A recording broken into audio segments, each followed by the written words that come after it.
Sure, hearing me on Zoom. Okay. Welcome, guys. Welcome back. I didn't expect the storm, and but it's always awesome to be together. So thanks for coming down.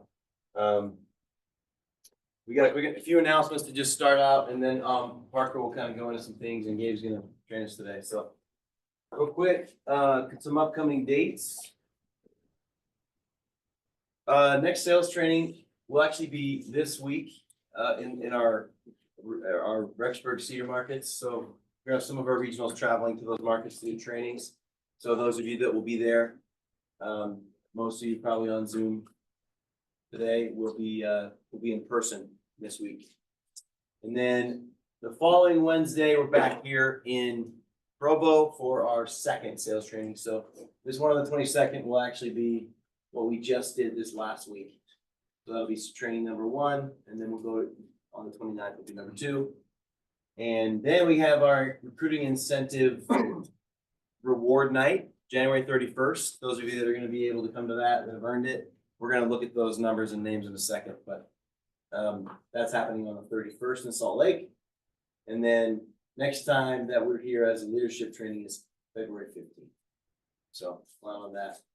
And then just real quick, does everybody, by a show of hands, did anybody not get that leadership hoodie yet? Anybody in here not have one? Yeah, I've got some back here. And those of you on Zoom, if somebody's here that is going to see somebody else that doesn't have one, feel free to grab one for them, take it to them. And if you are on Zoom and don't have one, message me, I'll send you one. That's all I've got.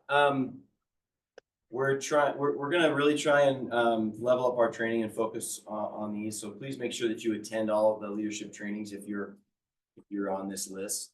And just a quick note from me, we have a big summer coming. We're going to have more reps signed than we've ever had by a lot, by probably 50 plus people. So my job is going to be difficult this year, and I would just love the support from you guys as leaders.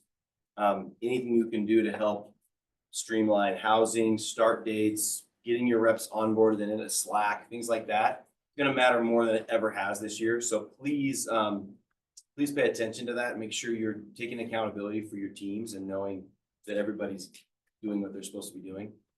And as we get closer to housing, if you have any suggestions for housing, any thoughts on your markets, free to chat me up and we can look at those. Like some of the guys in New Hampshire have already sent me some housing ideas, and we've been able to book some stuff early. So I'd like to do that same thing in every market. If you are familiar with your market at all and you want to start looking at housing, don't hesitate to do it now. And that's all I've got. If you have anything for me, I'll be here all morning. You can Slack me, and I'm going to pass over to Parker to get into some recruiting stuff. Park, hey, let's do it. Thank you. Hey, what's up? I am excited to be here, and I just wanted to start today with just saying I heard Gabe say something on our Fiji trip that I really loved, and I was thinking about it driving here this morning. But our mantra as a company, kind of our 3 words that we've always tried to work into our culture and just like why we do what we do, is build, create, and serve.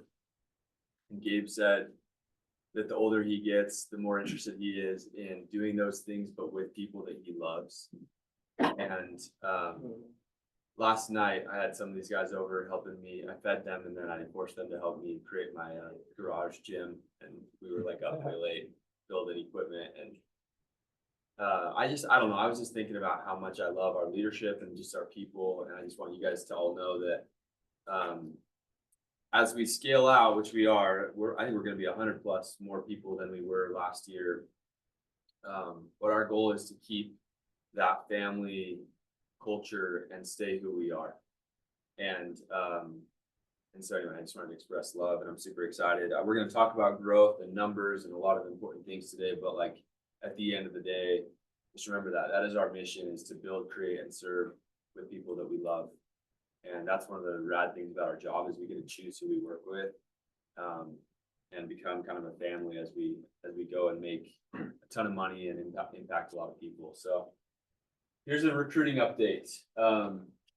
We have 176 reps hired and a lot of pipeline. There's still a lot of like pending paperwork that we're going and chasing down, but let's just give a big hand for our growth.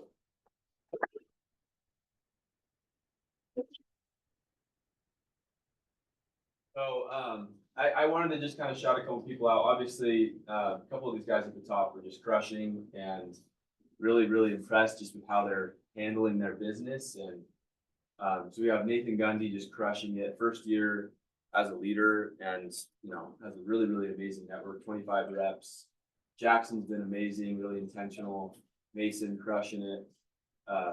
Those three, all three of you guys are basically first year like fully managing, and holy cow, like just absolute engines for our sales force. So big shout out to you three. Anyway, down the list, like just so impressed with what you guys are doing. And I guess I'd love all three of you guys just to share just a success story or two, or just what's working for you in terms of how do you have the momentum that you do? Mason, we'll start with you and then go Jackson. You guys mind running up to the front, because they're not gonna hear you on Zoom if you're not up there. Sure. Yeah, Maybe maybe do come that. out. Thanks, Darren. Yeah. Good thing I'm like all ready Quick- for this. Quick fireside, bear your testimony. And I'm just answering like. Yeah, just what like I've been doing. what is working, right? Like what's working, maybe just a nugget or two to share with everyone that they could take away. Yeah, for sure. So I think the biggest thing for me is like passing a vision to my reps. A lot of the reps that I've gotten this month have been like recruits of my recruits, which has been really cool. So what I did is I kind of made a formula when I was recruiting my guys, and I can go over that a little later, or I can talk to you guys about that. But essentially, I interact with them, I get to know who they are as a person the first time. Second time, I'll bring up my experience and I'll tell them like just how amazing it was for me and how much I've enjoyed the job. And then I ask if they'd be opposed to learning about it. And that's something that as I've been recruiting, I've been casting that vision for my guys and I've been teaching them how to do that. So now I've got 4 or 5 or 6 guys that are out doing what I've been doing. And it's really made things a lot easier and things are going a lot faster. So that's the biggest thing for me, is just like casting a vision, like helping your guys know that there's success in recruiting and that can be a big opportunity for them. Awesome, thanks, man. Yeah. Great job. Oh, squeeze around here. Cool. Yeah, I mean, I'm not special. I'm not doing anything like crazy out of the ordinary. I will say this a million times. I tell it to Mason all the time, but social media is a massive blessing when it comes to this job, and even outside of this job. There's a bunch of different ways that you can kind of look at social media. Parker's been kind of hopping on this train as well, but Yeah, I'm like a rookie. The way I look at social media is how some people probably look at this job their first time around. Like, what am I doing? But it's like you can look at social media like a super bad way. You can look at all the bad things. You can go that route, or you can kind of take it as a tool and an opportunity to grow and do other things. And obviously, I was introduced to this job through social media, so I kind of have like a different outlook on that. But all of my people, I mean, I'd say probably 80% of them, if it isn't from my boys, it's coming straight from my Instagram and from my Snapchat and other socials. So and if you guys are looking for, even if it's just 1 or 2 more people to pick up, social media is a massive way to kind of push an awesome idea. Good job. That's awesome. Mr. Gundy, Nate can work with his hands. This dude with a socket wrench, man. That's smart. The biggest thing for me so far has been like, I've just been teaching my guys how to recruit, having them post on social media, kind of like Jackson said. But the biggest thing for me is what Cam taught me this summer is help other people and you will find success along the way. So just trying to get other people in the same position that I was put in last year, help them out and help yourself as well. Love it. Thanks, Nate. Good work. Good stuff. Proud of you guys, and honestly, everyone, let's stay with it. It's still early. That's the crazy thing, is like we have plenty of time, and the snapshot of today will probably look really, really different by summer, right? And that can go both ways. Like some of you guys that have a lot of momentum and have a lot of recruits, like you can go backwards with this job really fast. And then also, if you don't have much to show, you can pick up a lot really fast. And so that goes both ways. I guess a couple more shout outs. So this is the recruiting incentive. We have 12 days left. So that'll be fun. hockey game and Ruth's Chris. We got our global tickets. Yeah, We're ready to go. I'm excited. I actually haven't been to a hockey game yet, and that'll be cool. Here's the people that have earned that. So, if you're up here, you've earned the dinner. And the game. Gage has just earned the game, and then there's some people that are one away. So let's keep working on that. Keep talking about it with your recruits, and And it's the numbers, how many people? this is Yeah. direct recruits. Direct recruits. Yeah. So. That'd be awesome. Okay, cool.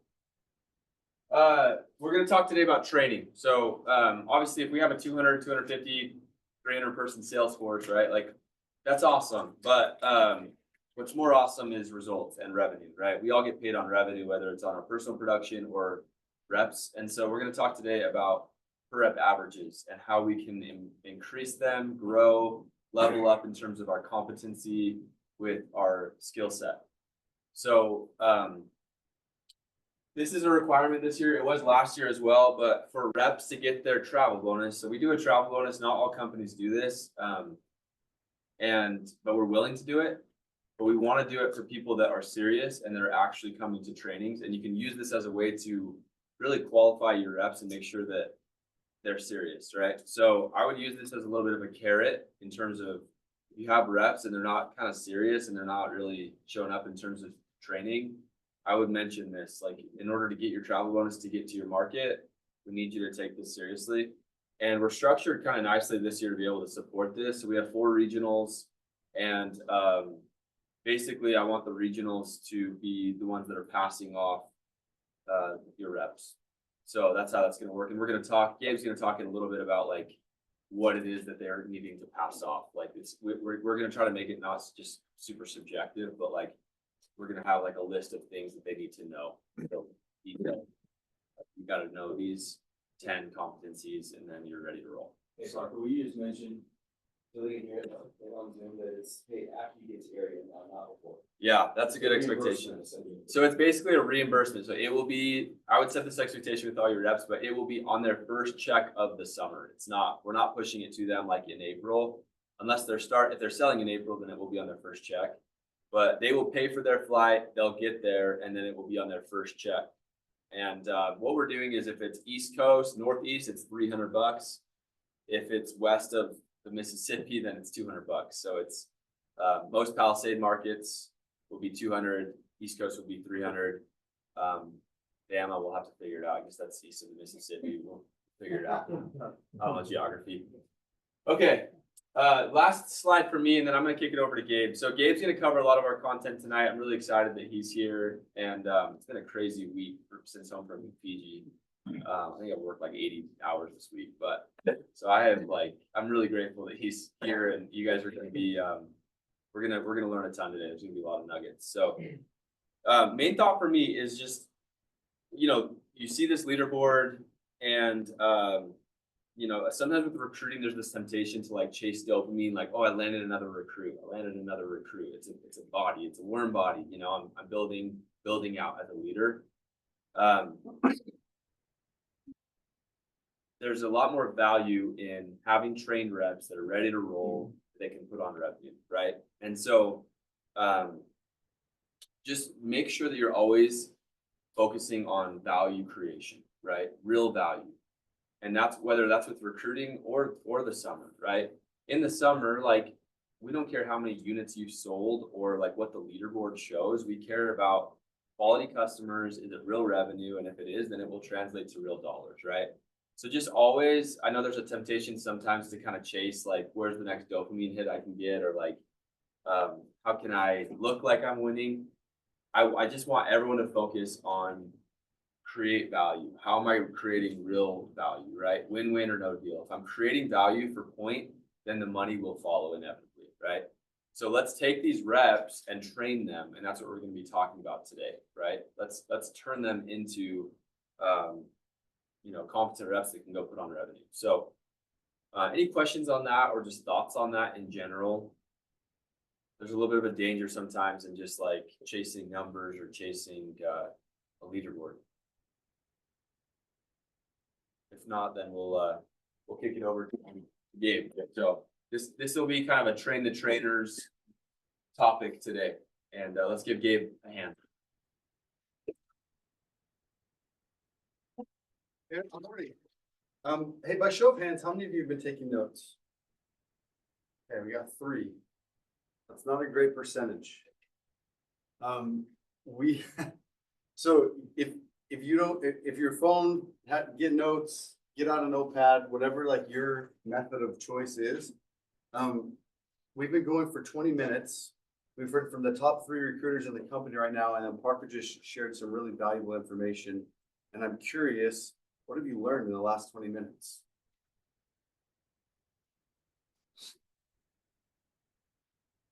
Please. Tell me your name. Denny, younger Denny. Got it. Literally. Royalty, yeah, Clark Kent over here. Royal blood. Just something that, I thought was really interesting, something that would help me with my recruiting process, is teaching recruits to recruit as well. So it just definitely does help out with trying to figure out how to make your recruiting, expand it yourself, but also being able to into your recruits and points as well, so it'll be a lot more beneficial to expand the team. I love that. What else? Tell me your name. Malia, Malia. I really like talking about actual value and not just bringing people that are willing or think that they could do great. I think it's more bringing people that are part of a team and that are looking to bring success to a market. I just think it's awesome that like we're not just looking for bodies, we're looking for people that are committed and that care a lot and that will support their peers. And so I guess that's super valuable to think when on like my previous rookie summer, I feel like I felt a lot of value in my managers, and through their commitment, it really helped me to be driven and to support that. Love it. Thank you. Jackson. I'd say maybe not so much like something I learned, but whenever I see the leaderboard, like the recruitment leaderboard, it kind of builds a fire underneath me, gets me excited to kind of keep going. And push a little harder. Anything else?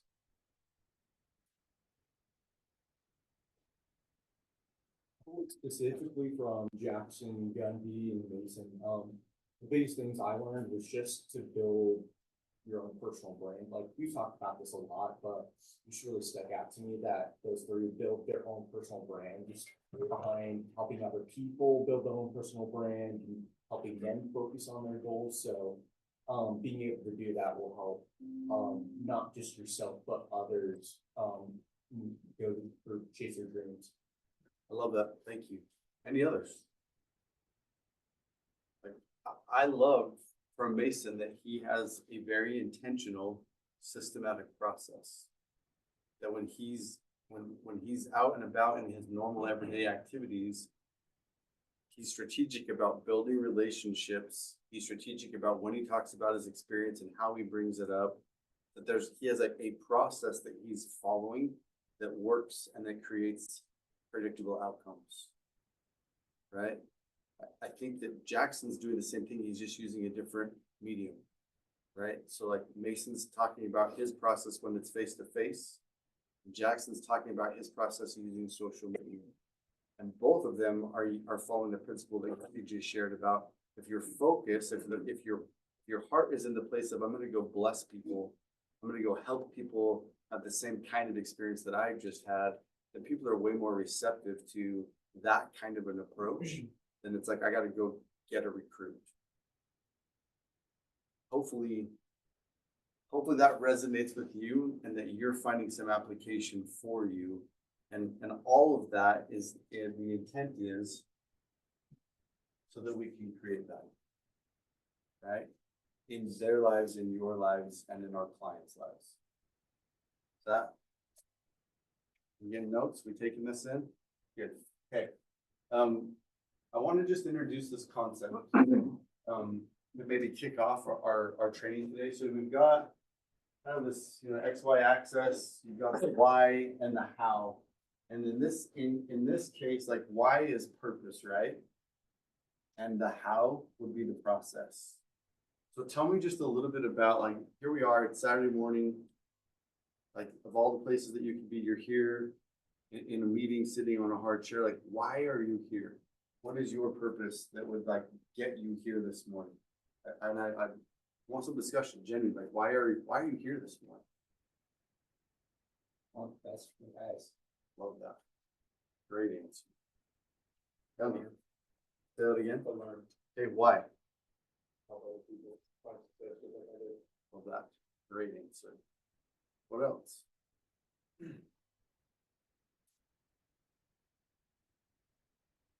Yeah, I mean, like, they're very similar reasons, but I think that the people here have a lot of different perspectives.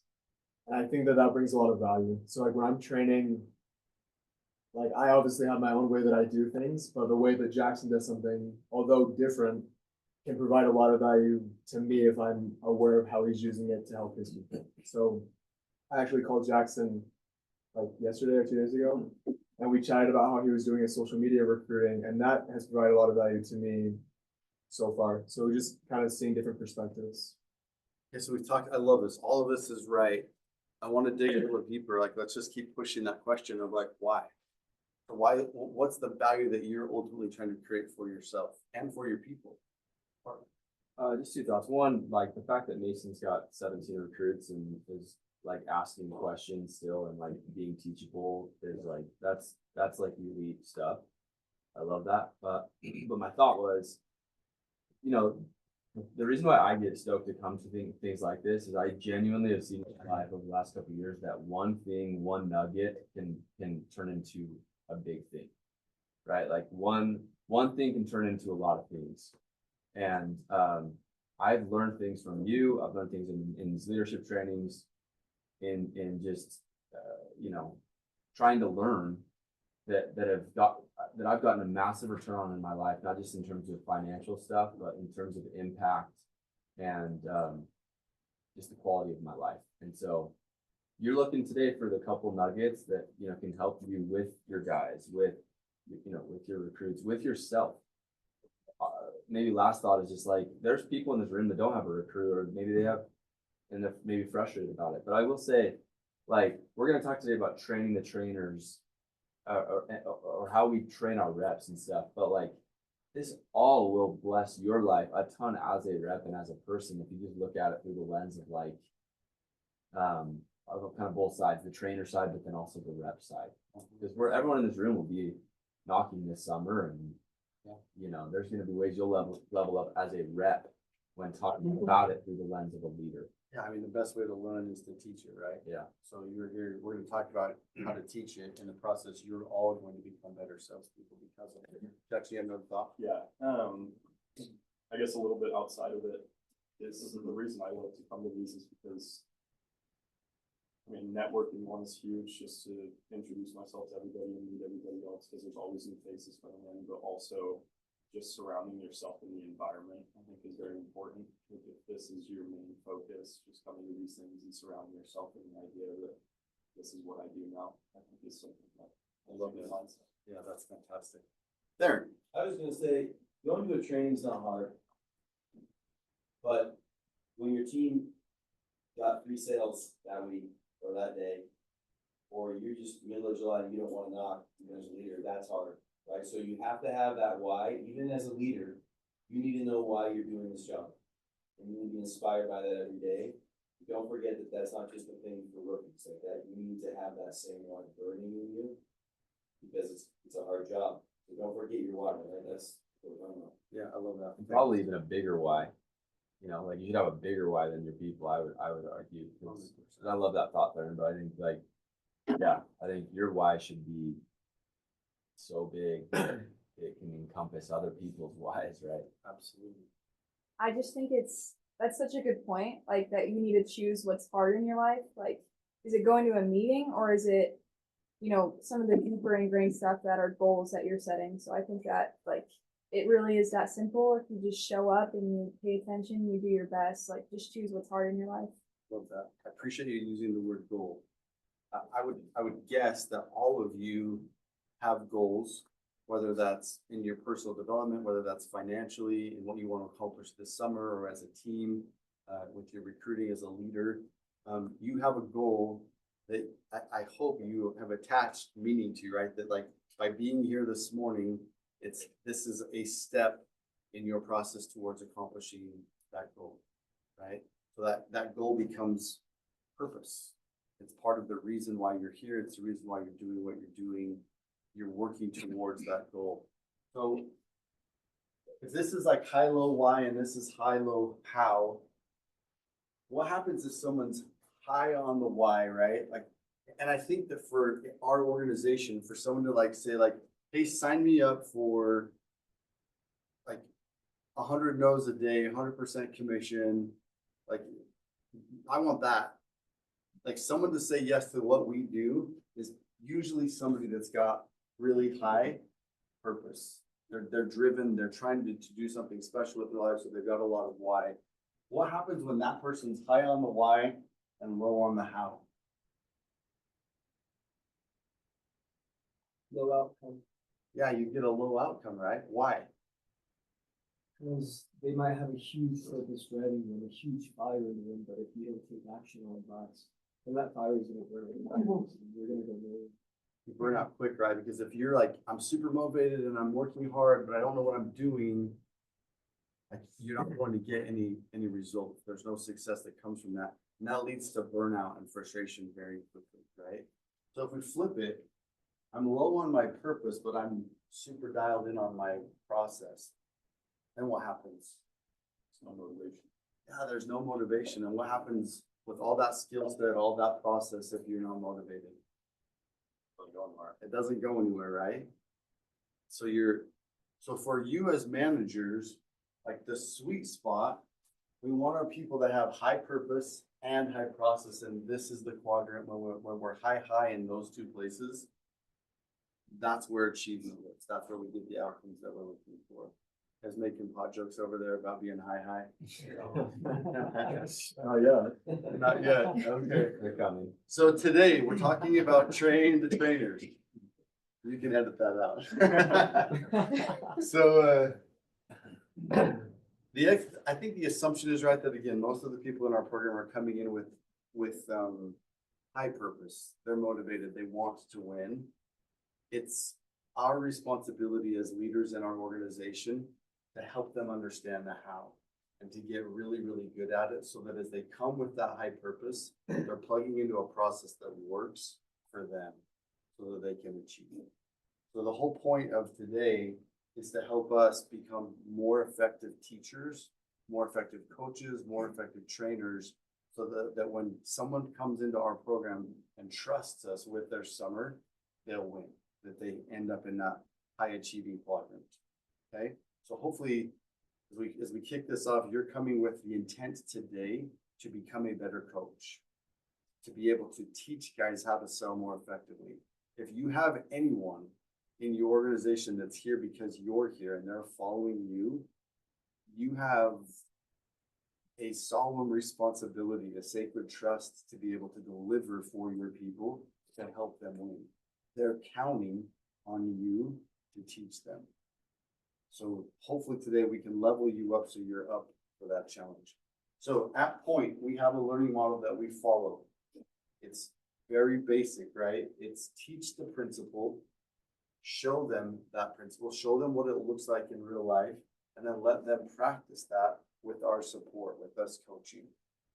So as you look at that model of learning the principle or teaching the principle, showing it by example, and then letting them practice, tell me about situations or experiences in your life where you've learned something using this model. Does this look or feel familiar?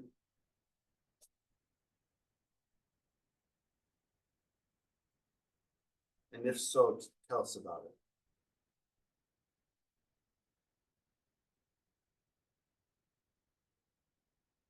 You see, yeah, okay, you parked the top there. Tell us about it. Yeah, so I learned at the MTC and then I taught at the MTC, and like I mean it's the best way to learn is this, right? You teach a principle. As humans, we learn really, really well by seeing things visually. So just teaching something and then saying, go try it. There's just a massive piece missing in the middle there. So show them, demonstrate it, and then have them try it and support it. And that's just, it's the best way to learn in terms of anything, like sports. So this is different, right, than like what you're all conditioned to as students, because you go and you sit in a lecture hall and teachers talk about things theoretically, and then you are supposed to magically know how to do it, right? Right, that's what my experience was sitting in a lecture hall, and maybe I knew about it, but I didn't like know how to do it. And what we're talking about here is it's different. This is a tactical, like this is how I actually go do something. So I love the example of MTC. Many of you have had that experience, like when you're learning how to teach, like your teachers in the MTC would be like, here are good principles of effective teaching. Let me show you what that looks like. And then they would literally do a role play showing you exactly what that principle looked like very effectively, right? And then they would say, okay, now you try, and you're gonna pair up in groups and practice with your partner, and you're gonna teach that. And your teacher would be like, stop, that was good, and this needs a little work, and you're doing great, keep going, right? Does that process feel familiar? You guys remember doing that? How many of you grew up playing sports? Does this process look familiar from a sports? Yeah. Tell me about that. You go. Such good gentlemen. Sorry. After you, my good man. So throughout, like right when I graduated high school, I went into teaching. I was trying to go pro in mountain biking, so I went into teaching other people how to become pro mountain bike racers. And I guess when I looked at this, I kind of looked at it, instead of it being step 1, step 2, and step 3, I looked at it as step 1 plus step 2 equals step 3. And I'll explain that just quickly. When I was starting to teach these younger people in high school how to become a pro in racing,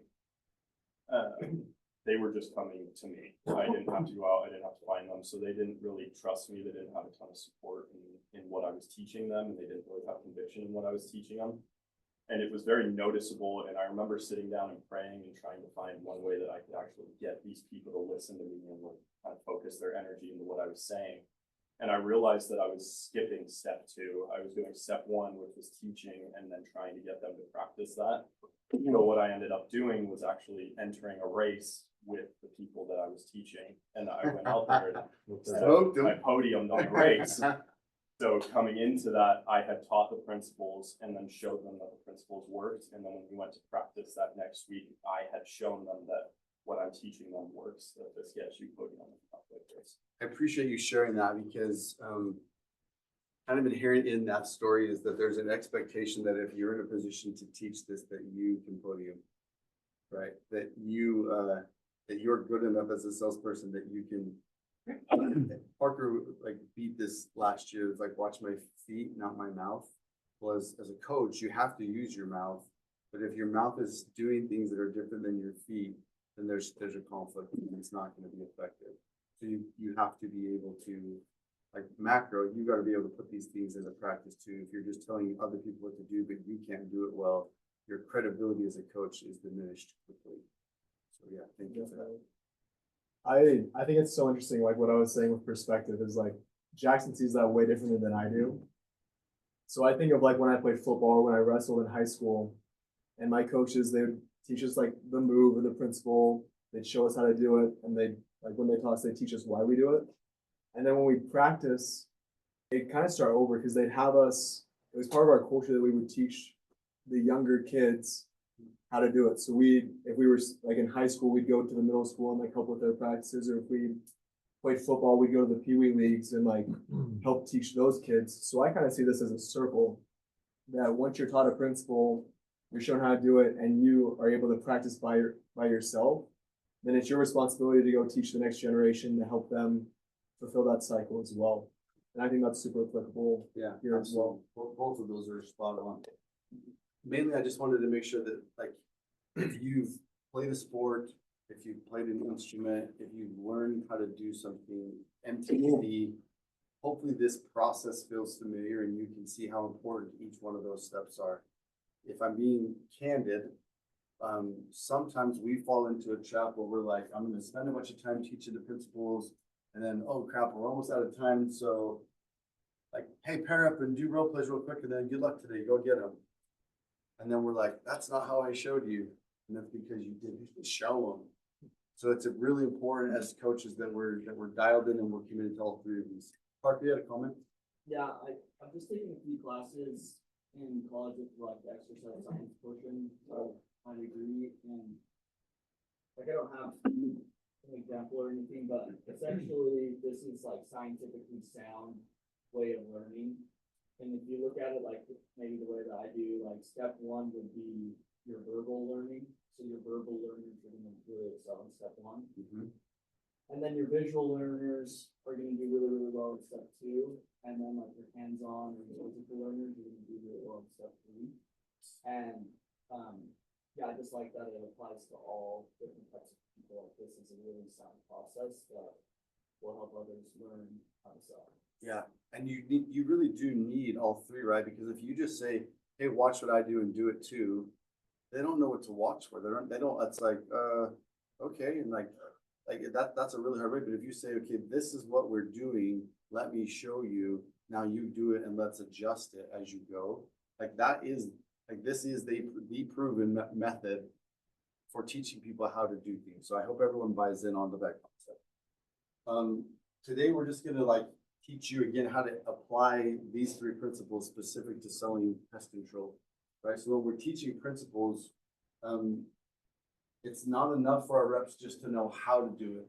Like, okay, this is the process. It's like a couple of you have mentioned this. It's really important that they understand the why as well, right? Because if it's just like, hey, do this, and they don't know why they're doing it, very quickly they can stop doing those things. So it's important that as we're teaching the principle, that they're getting not just, hey, this is how you do it, this is why we're doing what we're doing. So we're gonna chat a little bit about that. These are like the 12 steps of selling pest control. If there were 12 principles that we want you to be really, really keyed in on as a teacher and as a seller, like these are the steps. So we talked about having program starter. 12 baby steps, and you too can be You can really quit good at poverty. selling. You can get off poverty. That's right. Yeah. This is the checklist. So when your reps are qualifying for their travel bonus, these are the 12 steps that they need to be able to demonstrate effectively that they know how to do it and they know why they're doing what they're doing. Okay. So let's go through those really quick. So as we talk about the communication filters, again, I know that for the most part that this room is full of people that have sold. This should be very basic, like you could talk about this in your sleep, right? But we've got those three communication filters. So I know you guys know the how of this. Tell me about the why. Why do we teach communication filters and why is this part of our training curriculum?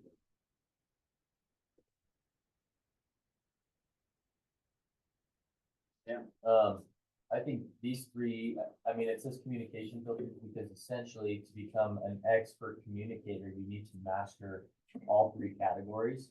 And I believe communication is a form of connection, connecting with people. And so, like, especially with like nonverbal, if you are not expressing your body in a form that's able to be connected with other people, then there will be a disconnection. And so, yeah, this is just gonna help our sellers like level up and look better and feel better and sound more confident. And so, yeah, I think that communication is connecting and connection is how you sell people. Yeah, that's 100% true. Other thoughts on communication filters? Why do we teach this? Why is it important for our guys to understand these principles and to know why we do it? Adam.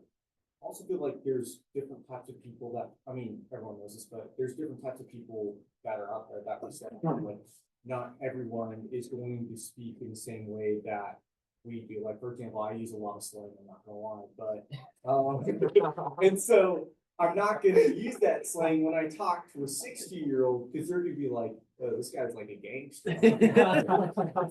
But yeah, if I'm talking to someone, I'm gonna talk to them in the way that they're used to talking to other people. How long have you got, It's Russ? so important to understand. Yeah, I love that. Thank you. Gangster Adam. Any others? Something I like with sales specifically is that it's not just in luck, like you can control almost every aspect of how you succeed. Especially with communication, helping the reps understand that they can control how many no's they get to a degree of they do everything in their power to get the yeses they need. By mastering these few tiny aspects, they can even control that much more of the ratio of yeses to nos. Love that. That's so true. Mason. Yeah, I think something that's really interesting about how we go about teaching this is I've talked to other companies that have like just word tracks, right? So they'll like train like this is exactly how you do it every single time. And although that could be beneficial maybe a little bit, I like how we teach the principles of how to communicate with somebody. So if my rep understands the principle behind this of how their body language and how their tone is gonna reflect on themselves, they're gonna be able to, when they're put in a situation that they haven't trained for, they're gonna be able to respond well because they understand the principle behind what they're doing. Yeah, I love that. So with that example in mind, what happens if my word track's dialed? I'm saying exactly the right words for the pitch, but my nonverbal, metaverbal are like jacked up. Sam. You just come across as a robot, you're sort of not really wanting to connect with the person, and we're just reading from the script. Yeah, so potentially what I sound like is a drone, right? Yeah. Or if I'm speaking fast and loud and I'm squared up with someone on their doorstep, I'm like telegraphing like stereotypical sales guy and people are gonna run, right?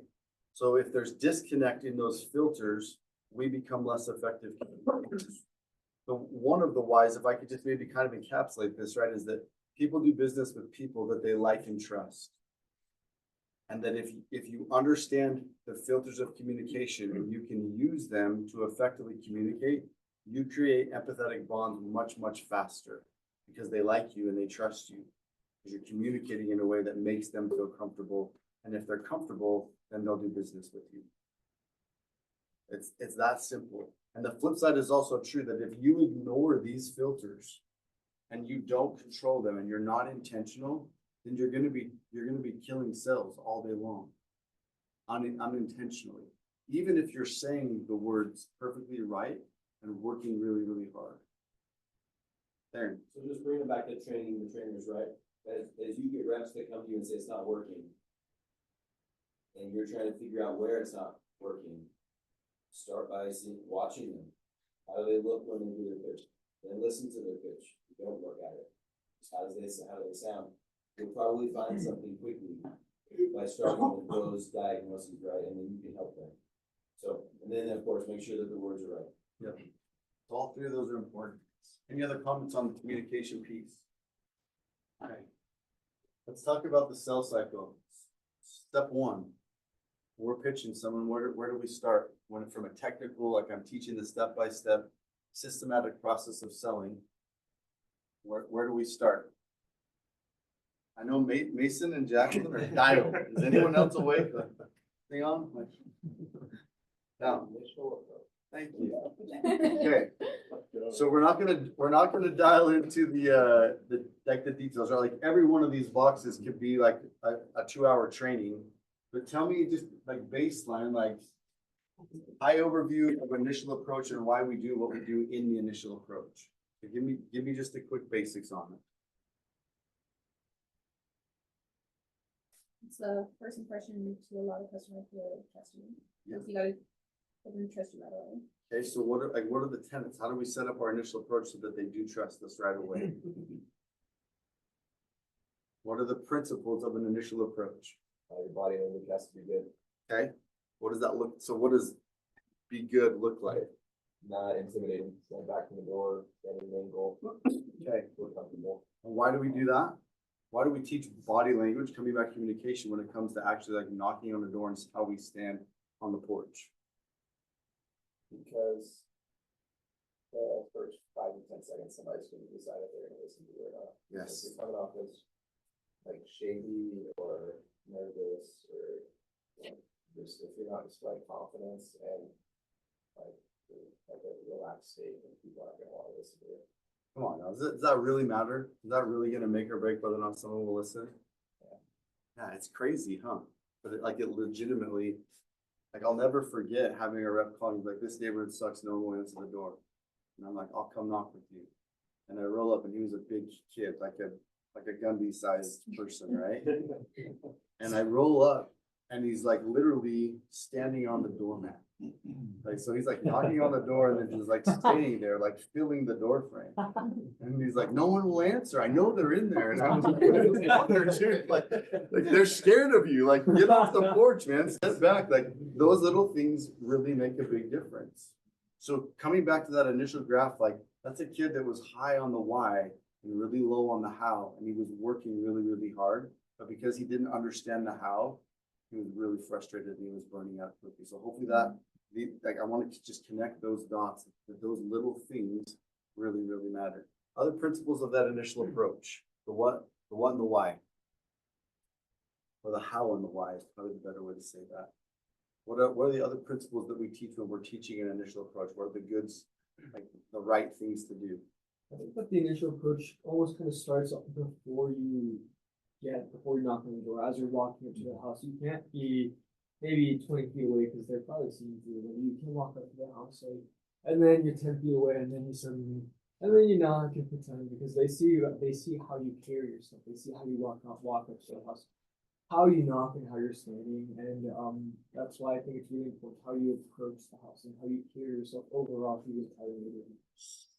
Those are true. Go ahead. I was just gonna say, one way I've always thought of it is you're never gonna sell the account in the first 5 to 10 seconds, but you can ensure that you don't sell the account in the first 5 to 10 seconds. That's right. Like if you, like I made a joke on Wednesday about like a purple hair, or just like there's things you can do to like subtract so much from credibility that you just, they're just not gonna buy, like 0%, you know? So just do everything you can to not sell the account and connect and get credible as early as possible. And that's the principle. I think teaching that to your reps, so that, like, to Chad's point, it's like when I'm walking up to the door, I'm just trying to do everything I can to look professional and not give them a reason to want me to leave. Love that. Mason. Sorry, I'm talking a lot. No, it's good. Something Carter told me when I was recruiting is first you sell yourself, then you sell your leaders, then you sell like point. Mhm. And I think it's the same way with sales, like on the doorstep, those first couple of seconds, I'm not selling the pest control, but I'm selling myself. That's right. That's great. So in those first few seconds, right, we have a basic line of an introduction, kind of who we are, why we're there.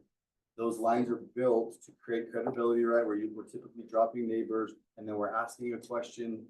Why do we do that? Yeah, why are we in? So if that leads us to the next. So we're inciting a response. So that initial approach is very quick, right? It's short. It's just a basic like introduction, and then we're asking a question. Why do we do that? What's the why behind that?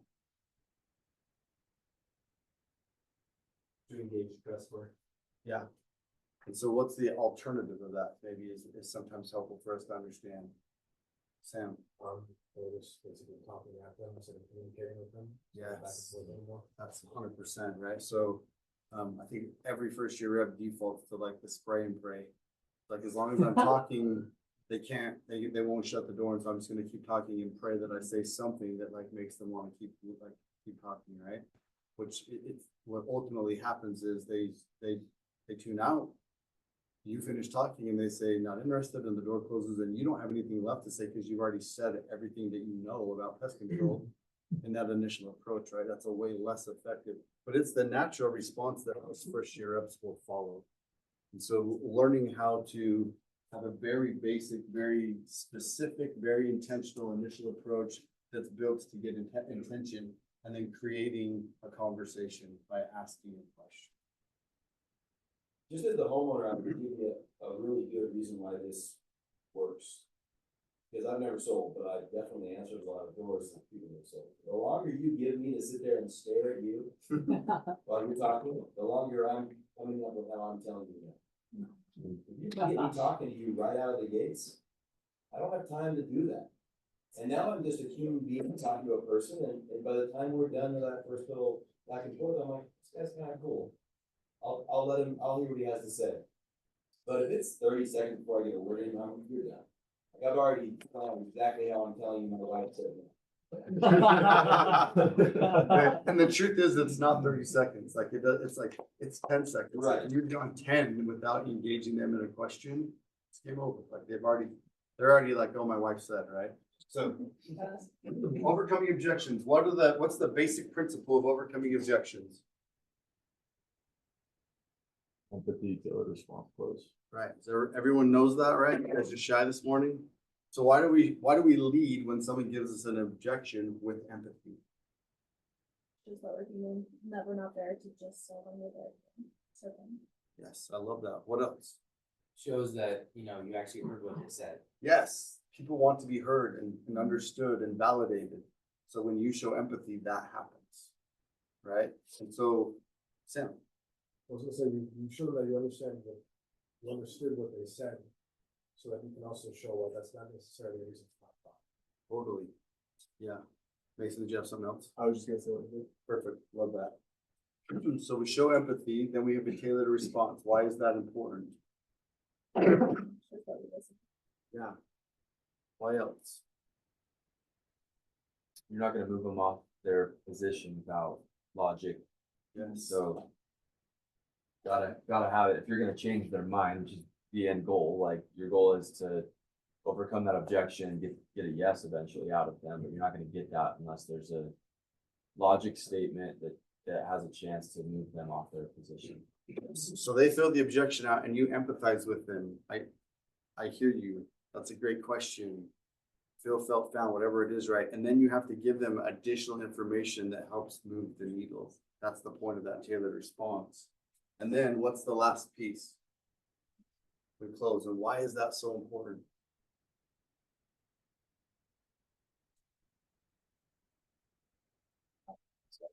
Yeah, because it doesn't matter how good your logic statement is, if you just end there, they're gonna say, what? Thanks anyway. Thanks for the info. You got a number, got a card?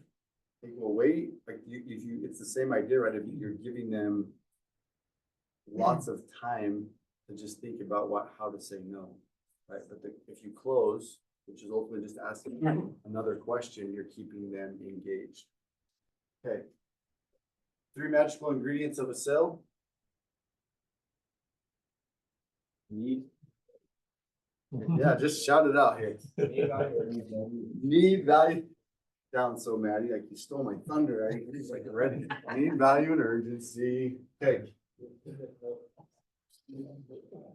Why are these 3 ingredients important? Like, why are they critical to the sale?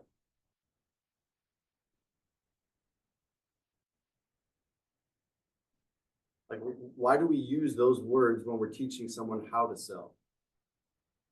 Sam. because it satisfies every side, so if the customer thinks that they need it, usually you're providing the value, the urgency shows it has to happen right now. Yes, I love that. So when we're talking about, this is general sales training, right? But specific to our product, what does need equal? That's the why. Yeah, it's the bugs, right? It's why you need pest control. Because there's bugs out there. It's the creepy crawly critters that you don't want in or around your home or family. Right? So then what is the value? It's the service. It's the solution to the problem, right?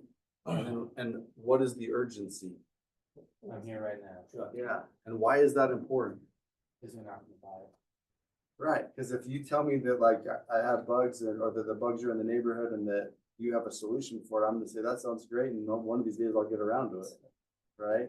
But so you need all 3 of those ingredients for someone to be able to actually move into the state of, right, I'm emotionally ready to make a decision, right? So maybe as we talk just a little bit more about this why,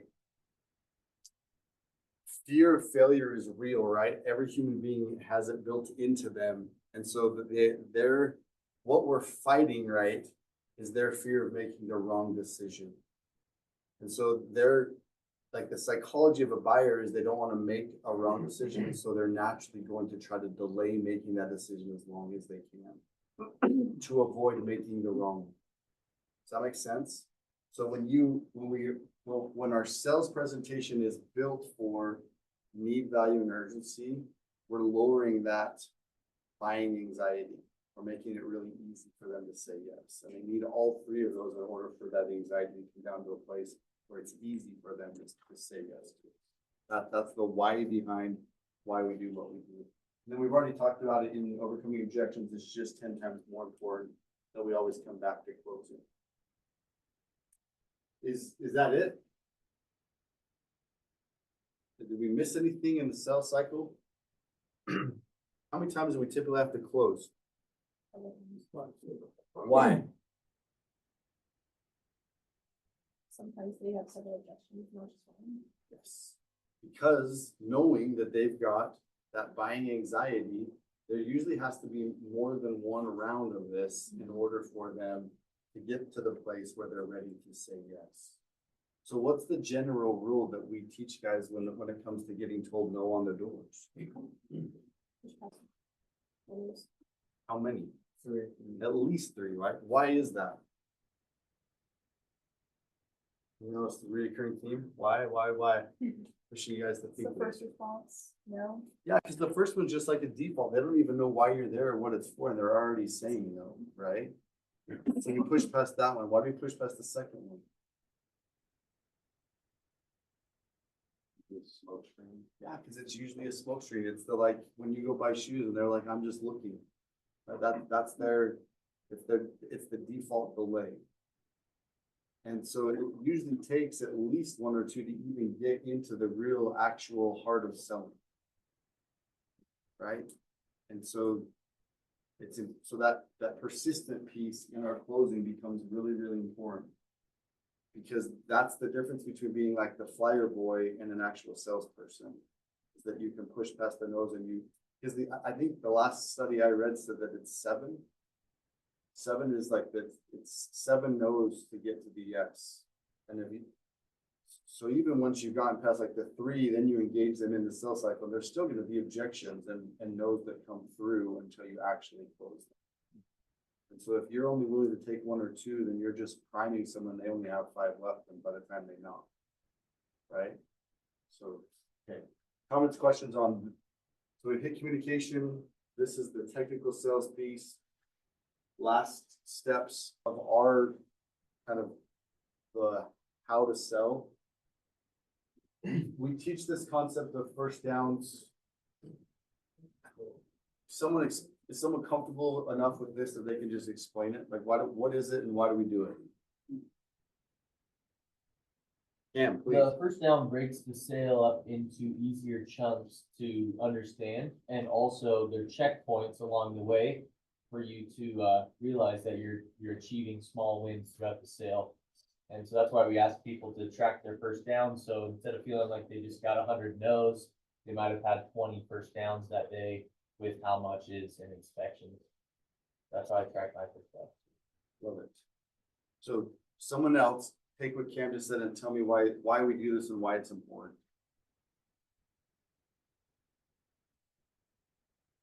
I think it's important to dissect what our people are struggling with. And that's extremely hard to do if you're not tracking it. Like if you just, like Cam said, if someone just said, I didn't close anybody and 100 people said no. Okay, like you're kind of shooting in the dark with what you want to practice on the next day at ET. So it's super important to like value this as a leader. Yes. So we call it first downs because I love that concept, right? If you go to a football game, it's the first play of the game after the kickoff, the ball's on the 25-yard line, and the offense is running their first play. Are they throwing for the end zone typically? Not very often. Why not? A lot riskier. Yeah, it's because it's not effective, right? It's way easier to just go 10 yards than it is to go the whole 75 in one play. Right? So it's that same concept with our guys, is that like with the first year up, we want to help them understand you're not trying to close for a sale when someone first opens the door. What Park said, it's just to get those first 5 seconds so that we can get to the next 5 seconds so that we can get to the backyard.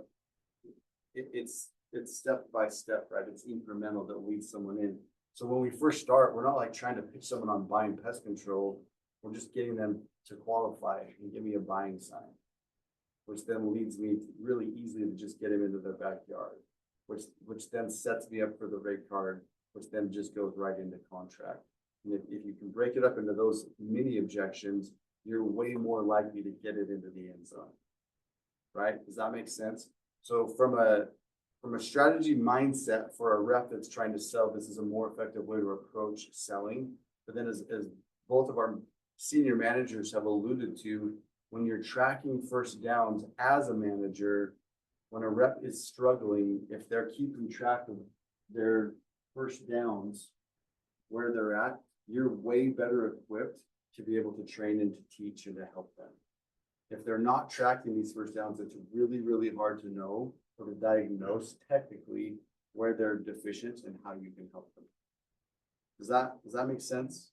So that's, I guess, the how and the why on our curriculum of what we like. So as we talk about that first circle, teaching the principles, those are the 12. That's everything that that's what we teach. It's like the verbiage that we use, and it's the why behind it. Do you have any comments or questions on that circle on teaching principles? Okay, then this, the last thing is I want to make sure that everyone knows that we've got tons of supplemental training tools for you and your reps. So for you to be able to teach them, and also for them to be able to learn on their own. And so knowing that we've got, archives of us doing preseason trainings and teaching all of these principles, and we've got, the videos and the slide decks. For you as a manager, I hope that you're empowering your people and teaching them how to learn as well. It's way more effective for them to watch the video, to go through the deck, and then come and meet with you so that you're not spending all of your time teaching something that they can watch us already teach, so that you can spend more time actually coaching. Does everybody know where to find the materials? Where are they at? Tyler?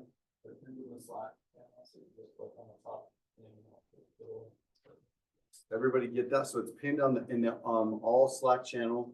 If you click on the very top banner, there's a little bit of a drop down, and you go into Settings and details. Yes, setting and details will open up all the links to the YouTube and to the folder where the slide decks are stored. Okay, so is there anyone that's not sure how to find it? Because if you don't know, then what that means is everyone that you're supposed to be training doesn't know either, and that's a problem. So it's really important that the people in this room can find it. Anyone that has any questions on how to get the material? Okay, we've been going for an hour. Let's do a quick 5-minute break. We'll be back here at 10:11.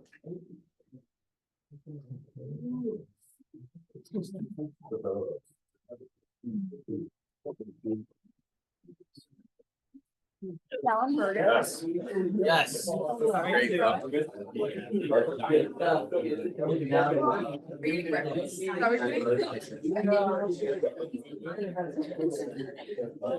Jackson, how are you? Dude, how are you? Literally, it's over a year. I don't have a busy schedule. No stress. I wish I could have done. How's your friend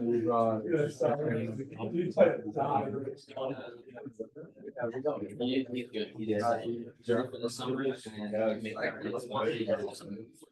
where are you talking to? So, we had a situation with Yeah. to meeting and they were so I've talked to him in person. For last year. Sometimes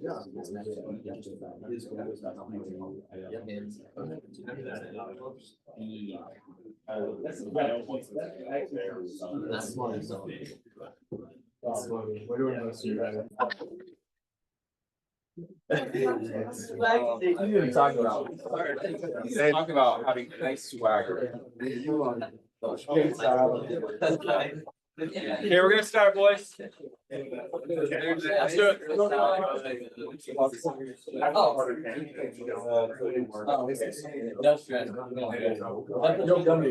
That puts you on the road sooner, right?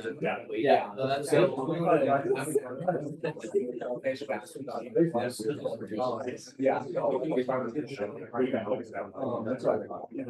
No, I just saw it. That's crazy. I know. Yeah, I think the way we show that is just like people, everyone, excluding the regionals, it's just like everyone except the regionals and their downlines. Okay, I think we've already hit pretty effectively. Why it's important to show the way, let's just talk about some basic principles. Okay, so when we talked about role playing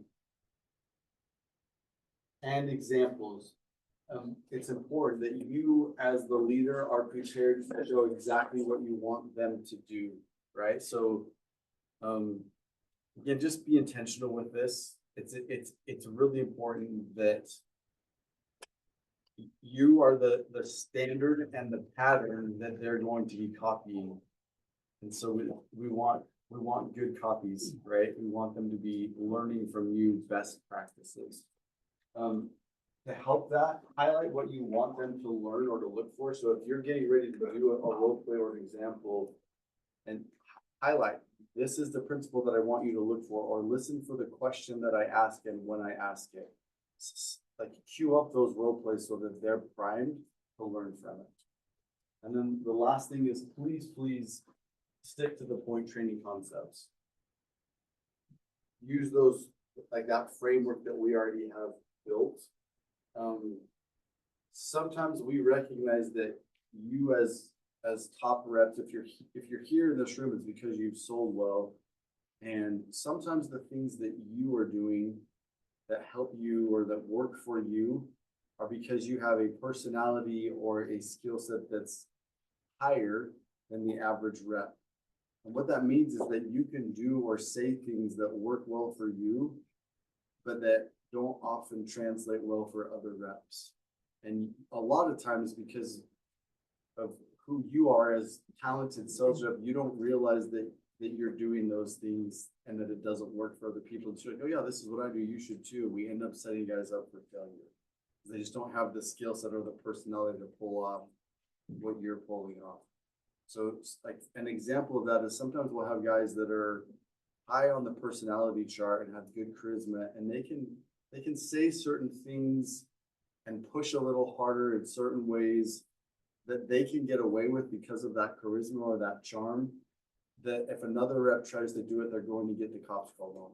It's just how it goes. So if you're teaching that as as part of your built-in step-by-step process, you're setting guys up for failure. So that please stick to the basic point framework when it comes to your coaching and your teaching.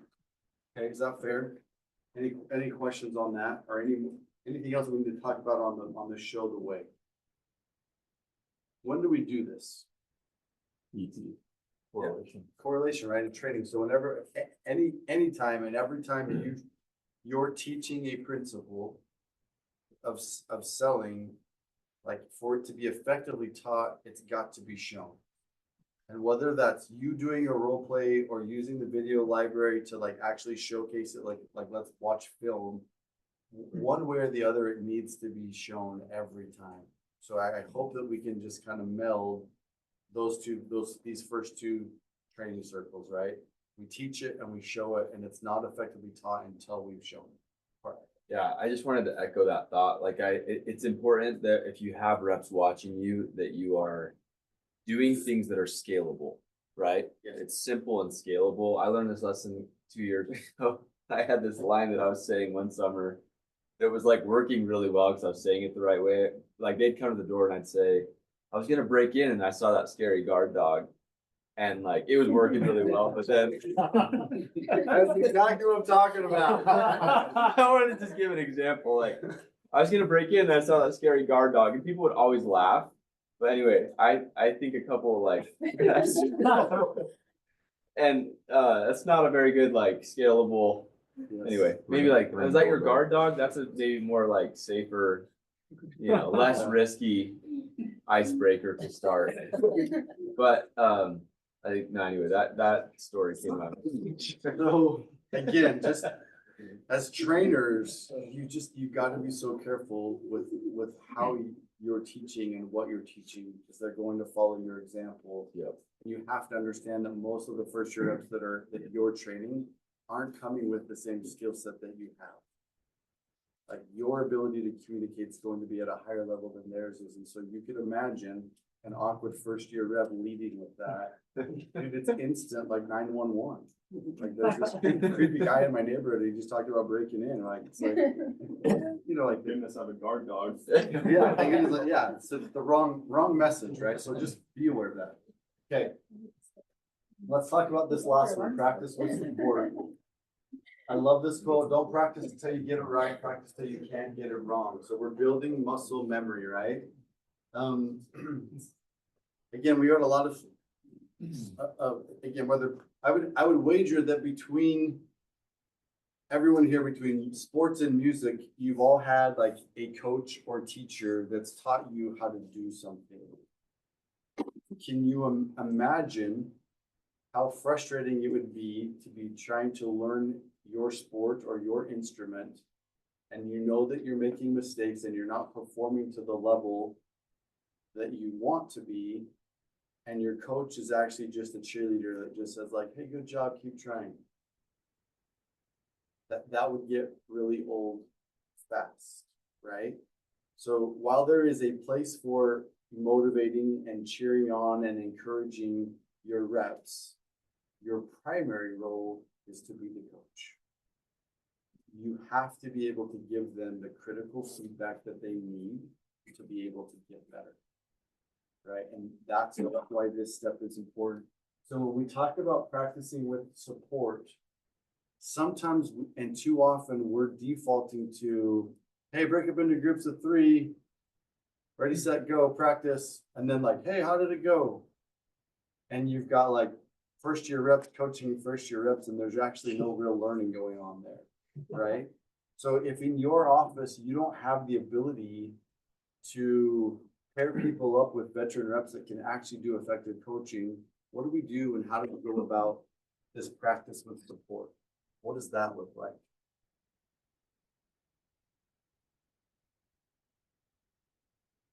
Something that would be my first year, where I went out in front of everybody, got the meeting, like, once I did that, the doors would be, your nerves are crazy in front of people. And then if you can get past that, you could pitch this guy in front of his whole family. Yeah. Hey, pull chair, Yeah. I got this. Yeah, right, you're invited to the cookout after, so. I love it. Okay, there's power in that statement. Way, way, way more effective than breaking guys up into groups of 3 and not having anyone in that group of 3 that can coach is to have your reps come up one at a time and watch. The whole team is watching you coach that rep. And I know that your reps will initially hate it. So part of the reason why that needs to work is that, you remember? Oh, yeah. Tell us about it, Joe. I mean, we did this once together, but like plenty of other times, like we didn't work things like that, but when I was thinking the same thing, it's like I always like hated doing that, but I didn't have like a belief that it was like important and effective. Yes. And what was just said is so true that if you can do it with an audience, then when you get out on the doors, it's way easier. So that part of what you're doing is you're conditioning your reps to get comfortable being uncomfortable. That's important with this. So learning how to, like, having them get up and perform in front of an audience and take feedback in front of an audience is important. One of the things that helps with that is creating a culture of learning, and that it's okay to fail, and that it's actually better to fail in the classroom in front of the team than it is to fail on the doors when it's costing you real money. So making sure that your office and your team is a safe place to learn is really important. Part of it. I think something that's really crucial with this too is making sure that they're getting feedback from the right people. Yes. You don't want it coming from like the peanut gallery of the whole team that's been out there for 2 weeks that don't really know what they're talking about either. And then it's just poison because people are just sharing random principles. So it's important, like first week or two of summer, to tell people like myself and Mason are going to be sharing principles. The rest of you, unless I ask, like keep it to yourselves. Yeah, there's nothing worse than like first year Joe that's got, not this Joe, but just first year rep. He's second. Good job. We've got 2 sales for the summer, but he's read Door to Door Millionaire, and it's like, oh, well, this is what you should be, and it's like, no, like, please stop, right? Like that's, it's super toxic. So setting the right expectation. It's okay if you want to engage, like, hey, what went right? You want to engage Yeah. your office so they're not falling asleep, like that's appropriate. But when it comes time to actual coaching, it needs to be the designated coach that's giving the feedback and that's correcting. Okay. The other thing that's amazing to watch, if you do this right, you know, you have this row of guys that are all there and you start on this end, and maybe this guy takes 10 minutes to coach him into like out of some bad habits. But then the second rep is only going to take 5. And by the time you get to rep number 3, like group learning takes place. And so even though there's maybe only one person that's doing the role play, it's amazing how effective that model is for teaching your whole team how to get better. So that's a way more effective way for us to do practice with support than just breaking up into groups of 3. So there's maybe in the second half of the summer, we can break up into groups of 3, and then we invite like some of our top producers to come up and then they're doing it in front of the group. Like there's ways that we can mix it up, but especially in the beginning when we're training brand new reps, group role plays is way more effective. And I hope that we can implement more of that into our coaching. Okay. So when we do our role plays, here's some basic principles on this. Set expectations. So it's important that they understand that you're going to be starting and stopping them along the way. And so it's like, as a role play is taking place, if right out of the gate, they're doing things that are ineffective, don't let that continue. Don't let them practice or create habits like bad habits. So the first time that in a role play that they in that pitch are doing something that needs to be corrected, stop it then. Right? So like, and then so they need to know that we're going to set expectations that, hey, we're going to be stopping and we're going to be coaching all along the way. Keep it simple. Often, so focus on one principle at a time, and then set up the role play to help improve their weaknesses. So, another maybe pet peeve of mine is that I hate when we are doing role plays and the customer is like a total a-hole. Disconnected. And he thinks he's being funny or cute, or it's like, well, I got beat up all day yesterday, so you're gonna get beat up in role plays today. Like, we don't, like, that's not effective training. That's not, no one's learning from that, right? So making sure that as the coach. It's Darren's out in the snow. It's the, let me see if I can turn it off. Aaron. Making sure that we're setting up the role play. Oh, he's back. Oh. Hey, welcome back. Bluetooth Bluetooth didn't like that you left. Oh, sorry. Please, Dave, the Bluetooth speaker needs you. Set the role play up for learning outcomes. If we're practicing a certain whatever, like if it's a switchover, then let's set up a switchover scenario, right? If we're practicing overcoming a certain objection, like let's set that up. Making sure that we're creating realistic role plays that reps can actually learn. Again, what that means is that you as the managers, you have to be pretty intentional about setting this up and giving clear instructions. If you leave it to just like, hey, do this, guarantee your reps will make a mess of it. But they just will, right? So it happens. Consider who you're teaching and consider where they're at in the learning process. And I think that generally speaking, from a triage standpoint, we lead with what to say, and then we help polish up the how to say it, and then we just work them through the process until they can get through the initial in a way that the what and the how are beautiful, that they can transition to each one of those steps in the sales cycle until it's perfect. Comments or questions on these principles of like, as far as like how to effectively practice with support? Yeah. I don't think there's anything worse than like a manager giving like 20 things that a new rep needs to work on, because it just ends up destroying their confidence and then they don't know what to work on. Yeah. And so I would pick the most important thing that's gonna help them that day and have them just focus on that. So if they look weird and they're sticking out their butt or whatever in different ways, just have them focus on that day for how they look. And then have them report back and say like, what kind of interactions did you get now that you look different while you pitched? And then usually it's like, damn, this lady let me into her backyard is great. And those are the kind of feedbacks that help people create small wins when they can focus just on one principle at a time. Yeah, that's fantastic feedback. That's also one of the powerful effects of letting them know that you're going to stop along the way, is you stop at the first most important critical piece that's broken, and we fix that one first before we move on. So that we're just focused on one thing. So if I'm doing my initial approach, like my speed and my metaverbals and my words might have been totally wrong, but if I'm like squared up and I'm shuffling, that's where I'm gonna start, right? It's like, all right, plant your feet, get angled, take a deep breath, relax, I'll start again. Okay, we got past that hurdle, now we're going to the next one. And then we go to the next one, and then we go to the next one, and so it's one thing at a time. Any other thoughts, comments, questions on these principles? Okay, then let's just talk quickly about giving feedback. We call it the Oreo method, right? So it's positive, negative, positive. And negative is like, it's not negative, right? It's just like, this is the place that needs work. So it's like, not like, hey, you suck at this, but so pick one thing that they're doing right. It's simple, like, that was really good and this was awesome.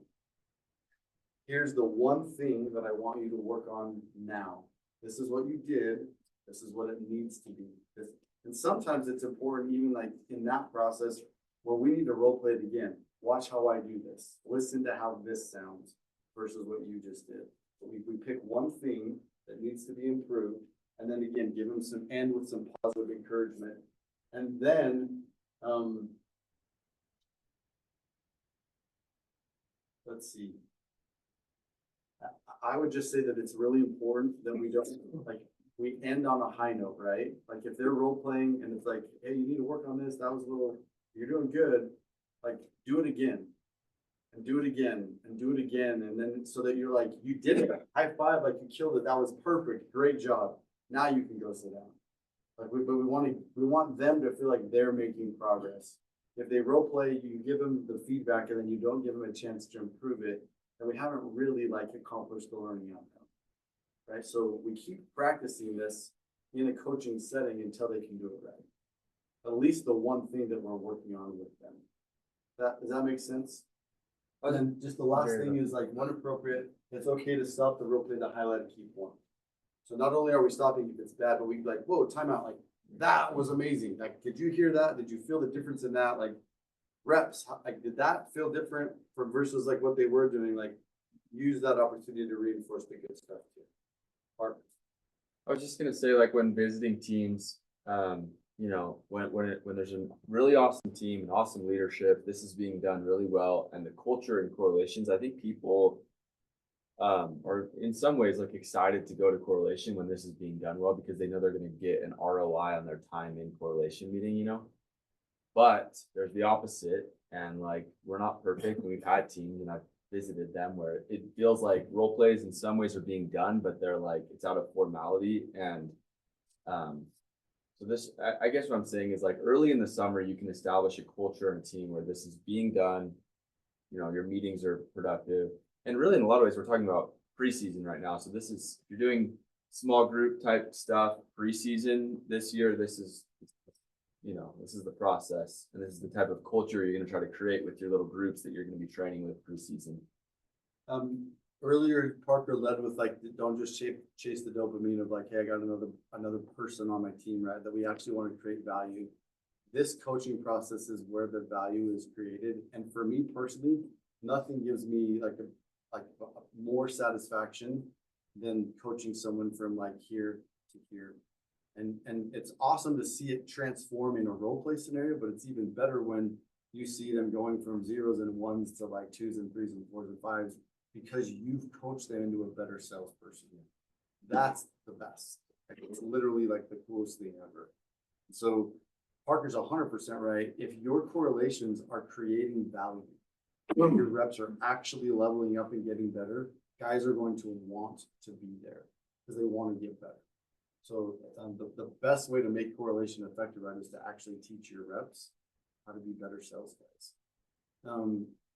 I hope we can have maybe just a candid, how confident are you feeling at your ability to implement these three things and to actually coach your rep up into being able to sell effectively? And if you're not super confident, this might be a great opportunity for us to get some feedback for follow-up trainings on how, and even on our sales trainings, like every sales training that we have between now and the summer is an opportunity for you to practice with support, where you get to go coach your people with your regionals watching you coach and to help you get better as coaches. So is there anything, any questions, any comments, any concerns, or what can we do to help you become better coaches? What more do you need? Yes, thank you. This is just a side thought. I don't know if we'll touch on this, but I know when my first summer, every now and again, my regional or someone would go out and knock doors with me. Yeah. Like, is that effective? How should we incorporate that? What's the gospel on that? Great question. It is effective and we will do it and we'll teach you how to do it we have 2 more opportunities to meet for leadership training. Today's focus is classroom training because for the next 3 months we're in the classroom. As we get a little bit closer to the summer, we'll do a deep dive like we're doing today, specifically on field training. But 100% we'll do it. A lot of the principles are the same, but it is a little bit different as far as like the strategy of how do we get out on the doors with our guys. But great question. The answer is yes, do it, and we will teach you. We're gonna punt for a month or 2 on that. I feel like a lot of my personal success came from like daily practice in the off season. So like I personally wasn't trained a whole lot. Like I went to all the trainings that I couldn't see but most of it was like I watched all the videos, I read a lot of books, I like did a lot of role plays by myself. Do we have a system in place that we can give our reps to give them that daily practice or that daily like 5 to 10, 20 minutes of, hey, this is how I'm gonna get better today? We don't have a system, and I would say that ultimately, that's gonna be up to them to be so sorry. So we're gonna teach, but like we meet once or twice a week, right? Or month, even every other. The expectation is that we're creating opportunities probably every other week for them to get the content, and that you as managers are connecting with them in between there to practice. Right. And setting expectations with them to do the role plays or to watch the videos or to rewatch. I don't think it's possible to happen at a corporate level. Right. It's got to be broken down there. And even for you as managers, I don't know that it's possible like daily. At some point, your reps have to take responsibility for their success for their summer, and they need to be practicing too. Yes. But what I would love to see is that if we're here and we're doing trainings every other week, that on the off week that you're gathering with your team to practice, and your people will be exposed because you'll know who's practicing and who's not. Because some guys are going to show up and they're going to be right where they were when we left off on Wednesday night, and other guys are going to be significantly better. And then that's up to you as the manager to say, like, listen, man, like if you really want to win this summer, you can't just do this once a week. You got to start practicing. Yeah, I guess what I was trying to ask. Thank you for that, by the way. Yeah. I felt like I had to go find that like through outside sources. I was wondering if, like, I don't want to hold their hands like they are responsible for their success, but like providing them a roadmap, pointing them in the right direction, or like giving them like additional resources that they could use aside from. It's the reason why I made sure everyone knew how to find it on Slack, is those are those additional resources that we want you pointing them to. I would say this though, I would say those 12 things, those competencies that Gabe showed, like between,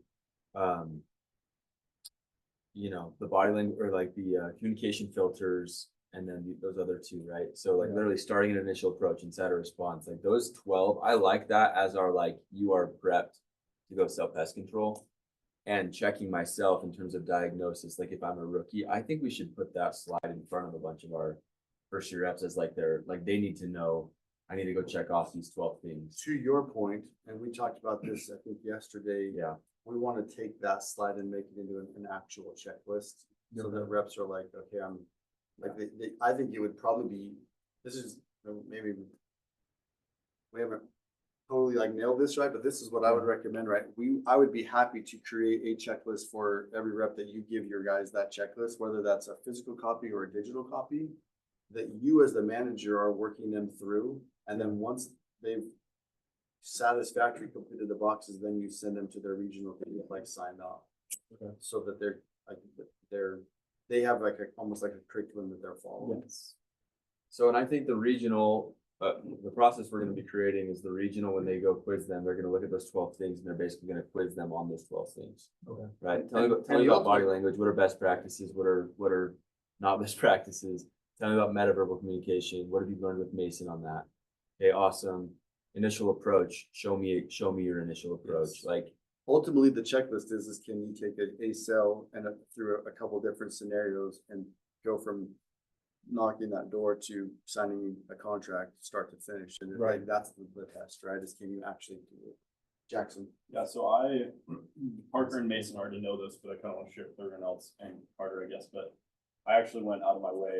A lot of my guys aren't from Utah, so I don't really have like direct connection with them through recruiting through social media. So I kind of had a similar question that I asked myself is kind of how can I get my guys to start like incorporating this training in their own time and doing other things. So what I did is I put together something similar to a checklist. I took Theron's idea that he did at the beginning of the summertime and I created like a 30-day fast start sheet.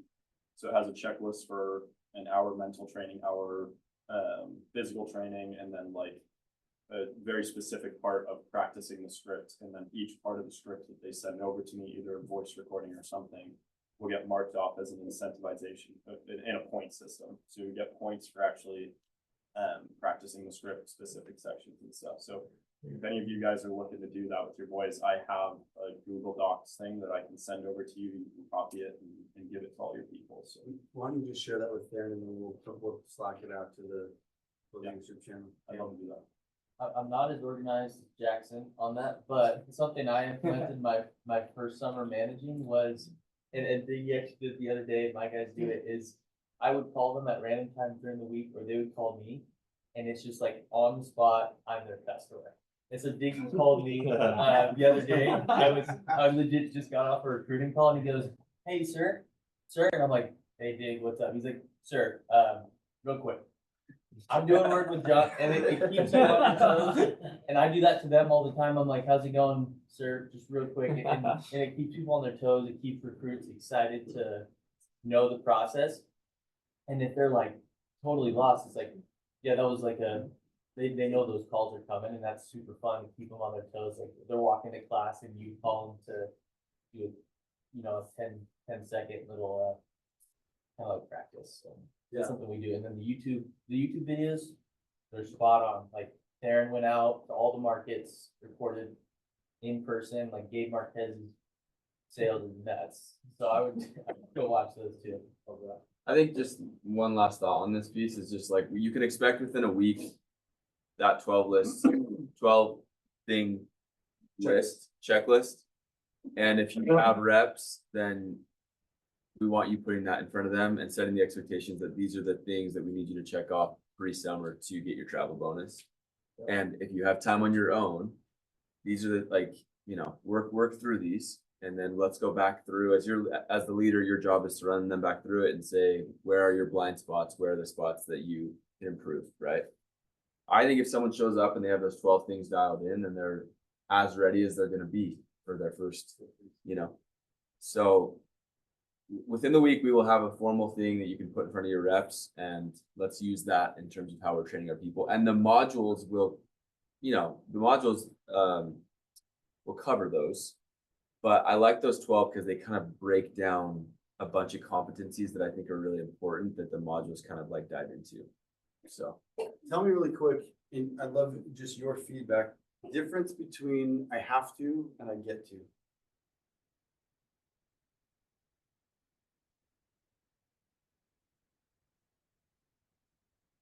So when you think I have to, it's kind of a limited set, like I have to, otherwise I'm gonna fail, which is healthy to a point, but when you see it, I get to, it's more of a positive, optimistic mindset.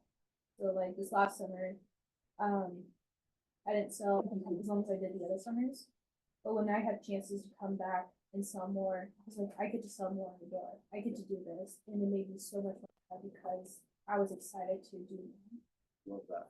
Thanks. I think a lot of that has to do with like what's in it for me. So like if it's a I have to, they don't see a lot of value there for them. And when it's a I get to, kind of like Lexi's like I get to knock more, it's because she's seeing that value. Love that. Any other thoughts? Sam? I just, oh, sorry, I want to say I saw that in Alexis big time this year, like, she got, it was probably her best revenue summer, and she did it in way less time, and it was like, she saw it as an opportunity, not as a duty. Yeah. Sam? Just related on the sort of language front and how to think about it, something we tried to avoid saying in our office was, oh, I found, I was talking for a couple hours and I found a guy like this, because you don't find you as you get them. You create them, yeah. So, that's the same thing, I get to knock for 3 more hours, which I have to knock for 3 more hours, I didn't find a guy. Maybe. Yeah, how does that feel, right? I have to go knock today or I get to go knock today. Like just like for you, like emotionally, I have to go knock today. How does that feel compared to like, I get to go knock today? That energy. There's just psychologically, there's a massive difference there. And the reason I bring that up is I love what Cam just shared about how he's keeping like the training component fun, where he's got guys that are calling him because they want to practice. So the one like, caution that I have is like the checklist is good. We want to set clear expectations. We want to incentivize guys to prepare for the summer. That's why we've tied it to the travel reimbursement. But let's make sure that we like, this is an amazing opportunity to learn how to develop a really, really valuable skill set. And we get to learn how to sell and you get to teach your guys how to. Last summer, my youngest daughter sold for us. She was a senior in high school all last year and she recruited a handful of her friends from her high school. And it was like we never knew. Like we'd knock on the door, like our door would knock, I'd go answer the door. And we just never knew. Like if one of her friends was gonna be on that door like pitching me. And like, how'd I do? You know, like how was it? Like was it good? It was like so like similarly, like instead of a phone call, like I was getting people knocking on my door and it was like her friends like doing the pitch at our house, like just because they'd come to our house for training and it turned into like this, I get to, like they wanted to, it was like, can we come over and can we practice some more? That's the kind of culture that you want to create amongst your team, is we get to learn. And it's fun to get better and it's fun to learn. There. I just wanna, it's good to remember that you guys are independent contractors, right? You see these reps are out there by choice, and they're literally building their business. So remind them of that every once in a while. You're not working for anybody, you're working for yourself. So make the choices that are gonna give you your best opportunities every day. If they see it that way, it might help a mindset shift. People feel trapped. Like, no, you're doing something to help you. And what are the things that are gonna add most value to that process for you? Thanks, Darren. Sam, did you have something else? Just maybe the last thing that I want to share with this process is coming back to what Parker talked about your teams and creating real value. And do you have a bunch of guys like their bodies on the team, or do you actually have like guys that are like real growth that are going to go like throw down this summer? If you can't get guys to come to training, and if you can't get guys to practice and to learn it in the preseason, it's really unlikely that they're actually going to show up and win in the summer. So there's a really strong correlation between plugging in now, paying the price to get good at this early. Like you're deceiving yourself thinking that you've got a stacked team if you have a bunch of guys but they're not willing to train. So if If you expect them to show up for the summer, then they better be coming on Wednesdays and whatever, like midweeks and coming in and plugging into the training now. If we were doing this, great, I went long-winded, it's 100% my fault, I'll own it. So we just taught the principle. If we were practicing our model, I would now have Parker come up and show the way. He was going to teach switchovers today, and then we were going to practice with support and have you practice, and we were gonna basically take you through the learning model. I trust that you all know how to sell a switchover. You better. If you don't, you've got 3 months to figure it out. We're going to extend this training through the next 3 months. Every time that Parker or one of our regionals does a preseason training, I hope that they are showing you the principles that we taught today, that you're seeing it firsthand, what your correlations and what your coaching is supposed to look like. And then, again, as we break up, because every one of our training modules moving forward will have a practice component. Every time we do that, that's your opportunity to practice this and to take these principles into your coaching. And our regionals and Parker, as we do these training events, your job will be to go coach your people, and our regionals are going to be focused on coaching you on being better coaches. So I just want to set the right expectation for that's the learning model that we're going to be implementing as we go through the next 3 months as we get ready for the summer. I could do it quick, it's 10:50, do you wanna do it, or do you wanna just? I'll leave it up to you, but I think. Well, I think they should vote, but I'm willing to. I learned a long time that the brain can only take what the butt can endure, and so I know it's been 2 hours, and so that's a long time to be sitting. We can practice if you want, but I also feel like we've delivered the content. Sure. And we have opportunity to have you role play and for us to show you what it looks like, and also for you guys to practice it over the next 3 months. Yeah. Who would feel comfortable seeing it? Like, who feels really comfortable and don't think they need that? Anybody? Who doesn't want to get better? Good job, It Farron. used to be 3 hours anyways, right? Well, you know, through our church, moved it to our church, I think they do. I like 2 hour church better, I'm not gonna lie, so. Easy. We won't be bummed. If you're ready to roll. Do the practice, we'll start at 7:30. I'm done. You go for it. Okay, Craig, I'll turn it over to Parker. I don't think we've ever done one of these in an hour 50 minutes is all I'm saying. so. Okay, well, I was trying to over to. No, I'm really grateful for that. Let's just do it. Let's do it real quick, because I think this is an important piece of the implementation and so really quick, we're like 20 minutes more. Are you guys good with that? Yeah, let's do it. Okay. So I just want to show how this works, and I thought this was taught so well today, Gabe. I really appreciate just this discussion, but I'm gonna quickly, as if you're like my team, and this is a correlation meeting, or pre-summer, probably even better, right?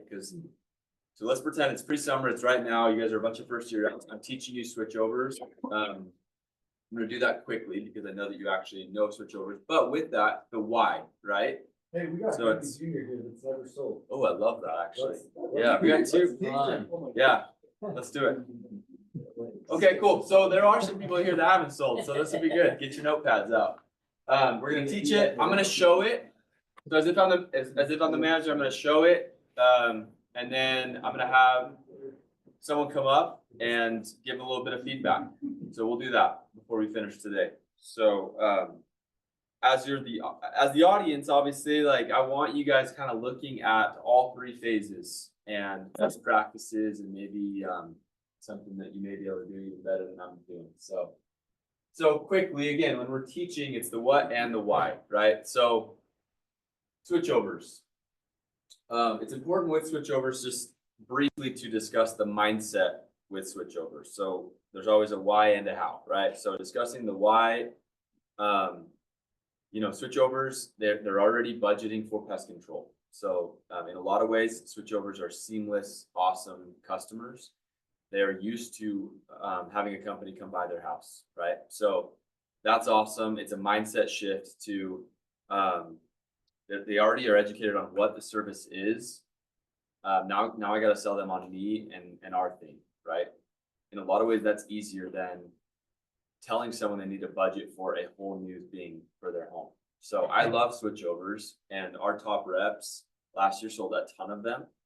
I believe that if you don't do switchovers, you have a massive ceiling in terms of what you can do in the summer. You can do 1, 2, 3 a day. If you're not willing to touch switchovers, if you're willing to sell some switchovers, the ceiling is much higher. So that's the why in terms of in terms of switchovers. The how, it's just like any other objection. So you're gonna see the same 3-step process. So 3-step process to overcoming any objection is empathy, tailored response, close. With the switchover, your empathy is gonna sound kind of like a compliment. The key is that you're gonna compliment on them on the fact that they have a service, not on the service that they have. So there's a difference between, oh, that's awesome, I'm glad that you have somebody, or it's smart to do something, and which is good. The wrong or the overdoing it is, that's awesome, I'm really glad you have Aptiv or Fox or whatever company, right? Rumble. You're validating at that point. So there's a difference between empathizing and validating. Dal, did you have a question or thought? That you were, oh, no, okay. So here's an example of empathy statement. Totally, it's a great idea. It's a great idea to have someone coming out. So simple as that, right? Qualifying. So there's one additional step on switchovers. You need to find out who is treating their home. So you're going to ask that question, and then how long they've been doing it, right? Why are those 2 questions important? Real quick. The who and the how, let's switch over. We know who, we often know their weaknesses, where we can Love show it. why we're better. Yeah, you don't know who, you're shooting in the dark, right? So your tailored response, which is gonna come next, you don't have a super strong tailored response, or you can't go form one without knowing the who it is that they have, right? If it's a big local company, my tailored response is probably gonna be, or if it's a big region, like a nationwide company, I'm probably gonna go local. If it's another local company, but I know something about them that's kind of lame, or maybe something that we do better, then I can exploit that, right? So who is important? Why is the how long important? Yeah. Usually if they've been with their company for less than a year, 3 months, 6 months, they're gonna be under contract, which means they're gonna have to pay a cancellation fee. Over a year, it's usually, they can cancel whenever. It's Love it. usually right there. Love it. Cool. So conceptually, that's important to understand and explain to your people. If it's within a year, sometimes they're in a contract. You're gonna want to figure that out. You might be wasting your time, right? Okay, tailored response, that's gonna be next. The big thing here is just normalizing the idea that people switch all the time. And switching over is not a big deal. And you're gonna throw in 1 or 2 reasons why people have been switching over to us, right? So if it's a big nationwide company, Carter, what would be a good tailored response if it's Terminex? I'm Terminex. You knock the door, what's a good tailored response if I'm Terminex? Yeah, just a thought, a bunch of people from Terminex have actually been trying me out, because I'm a local guy in the area, and I'm giving people a much better bang for their buck. Love it. So local, better value. Love that. So that's a really good tailored response. So you got to listen to the who, and then you're better equipped to share a really good, strong tailored response. My goal with the tailored response on switchover is to normalize switchovers, make them feel like it's not a big deal to switch, and to give them 1 or 2 really strong reasons why they should continue listening to me.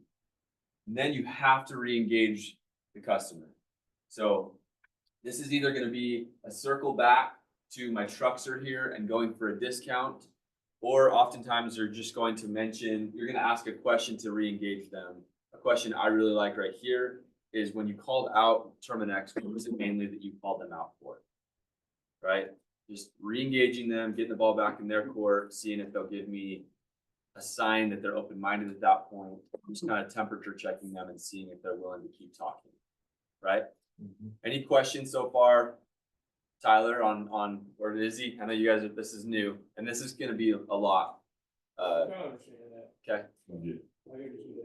Cool. Yeah, I'm zooming a little bit because obviously that's not our main purpose, but yeah. Okay, so finishing with switchovers, just explaining it and teaching the what and the why. Need, they're already kind of sold on pest control, right? So, but there might be a need that's not being met by their company, right? Maybe their company doesn't do mosquito or termite, or the inside of the home, or I don't know, there's just random companies that maybe don't do all of the things that we do. And so you're searching for that in that question, right? When you started with that company, what was it mainly that you were seeing? You're hoping that they'll kind of give you something to work with there, right? And doing some dig down questions. Value, service, here you're basically gonna just try to figure out what their company's doing and if we can increase some value in terms of how our technicians do what they do, right? So I might be able to add some additional services. I'm trying to kind of minimize what they do and maximize what we do to make our things just simply sound better than theirs, right? So that's in terms of service. Usually here, you're hoping to be in an inspection. If not, then you can do this on the doorstep too on a switchover, but you're trying to explain that with us servicing your home, you can get more bang for your buck. And then you gotta circle back to price at the end. The best part is the price.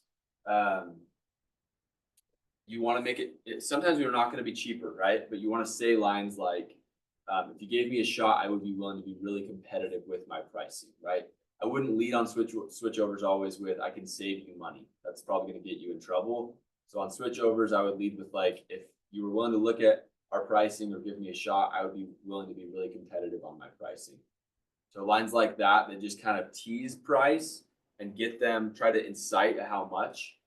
But I wouldn't get yourself in trouble in terms of like setting the expectation that you're gonna save them money, unless. For a match, we'll at least match it or something like that. Sometimes you just don't know yet, right? So you don't want to, the whole goal here is you don't want to show a ton of cards yet.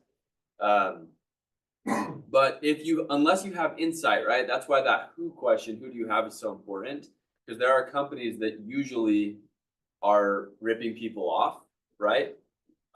If I have insight that I'm going to a market and the grit sold there last year, right?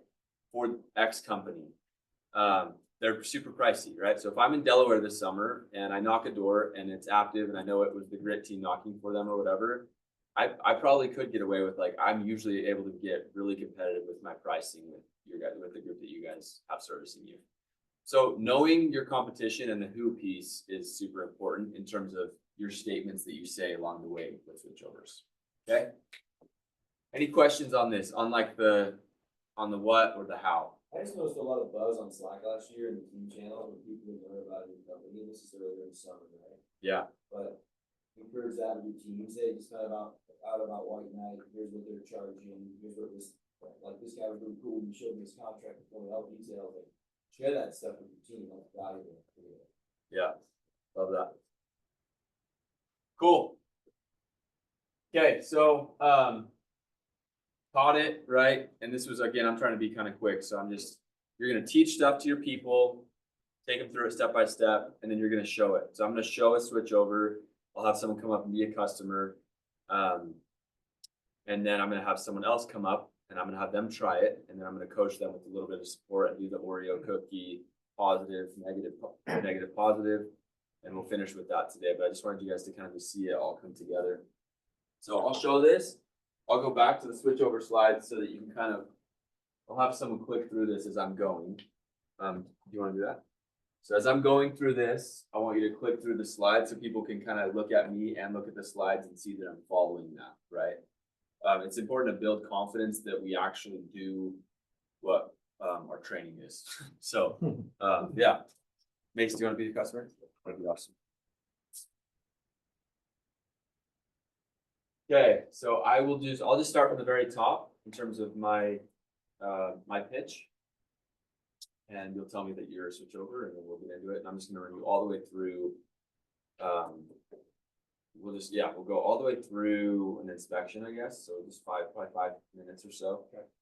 And then when I have someone come up, we'll probably just do like the first 2-3 minutes, but I think it's helpful to just see a switchover. We're about to train a bunch of people on switchovers, so let's do it.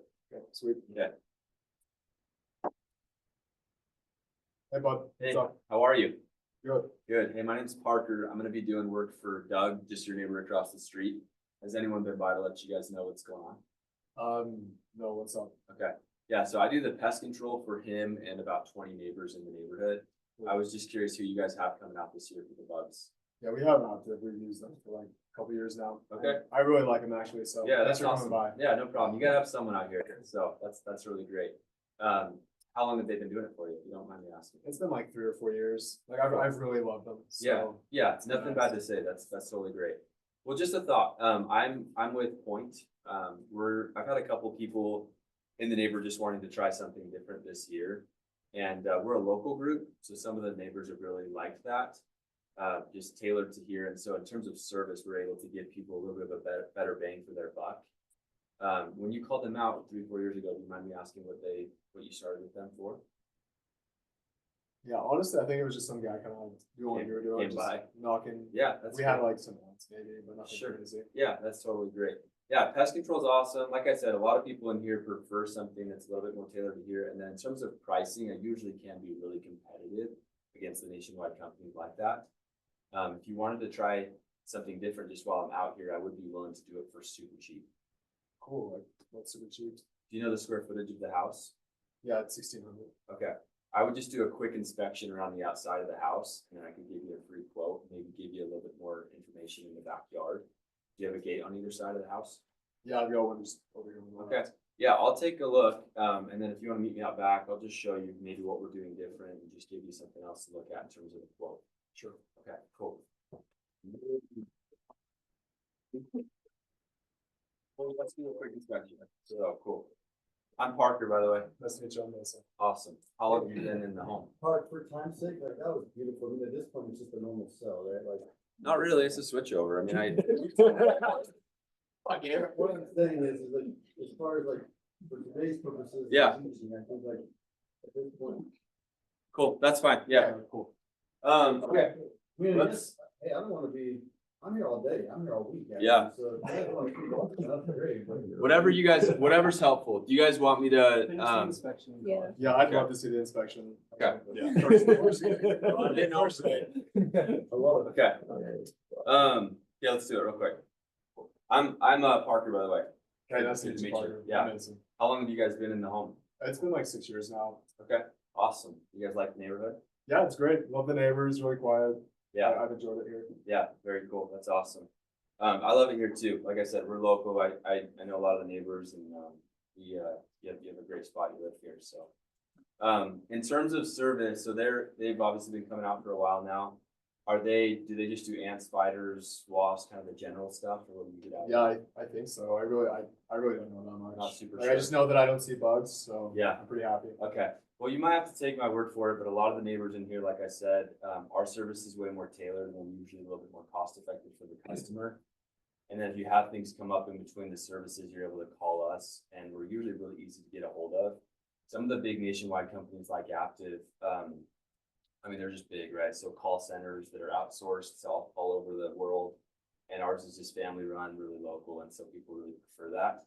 In terms of need, we do all the general stuff that's local to here. So we know this area, this is our backyard. So ants, spiders, wasps, but we also do termites, mosquito, some of those things that are more local to where you live. Cool. What do you guys, do they have the mosquito? Do they do any of that stuff, or do you have any idea on I that? think we've got like a little like box for them, Mhm. but yeah, I don't really know how that works. Okay, cool. Well, yeah, we would tailor it to your situation to make sure you're getting the value that's actually like worth the money you're spending for it. So we do a perimeter treatment around the whole home, a couple feet up and out. And then we do the eaves of the home. I can see a wasp nest up there. I don't know if you see Yeah, that. I've been meaning to knock that down. Yeah. Well, the good thing is with us is you won't pay for pest control, but then still have issues like that. And so if you're gonna pay for something like that, you know, my thing is you might as well get a full return on it and fully get rid of, you know? So we would do things like that, and we have a money back guarantee. And so, we treat the eaves, we take the nest down and the webs and things like that, and keep it looking really fresh up top. And then we granulate the entire, backyard here and out of your front yard as well.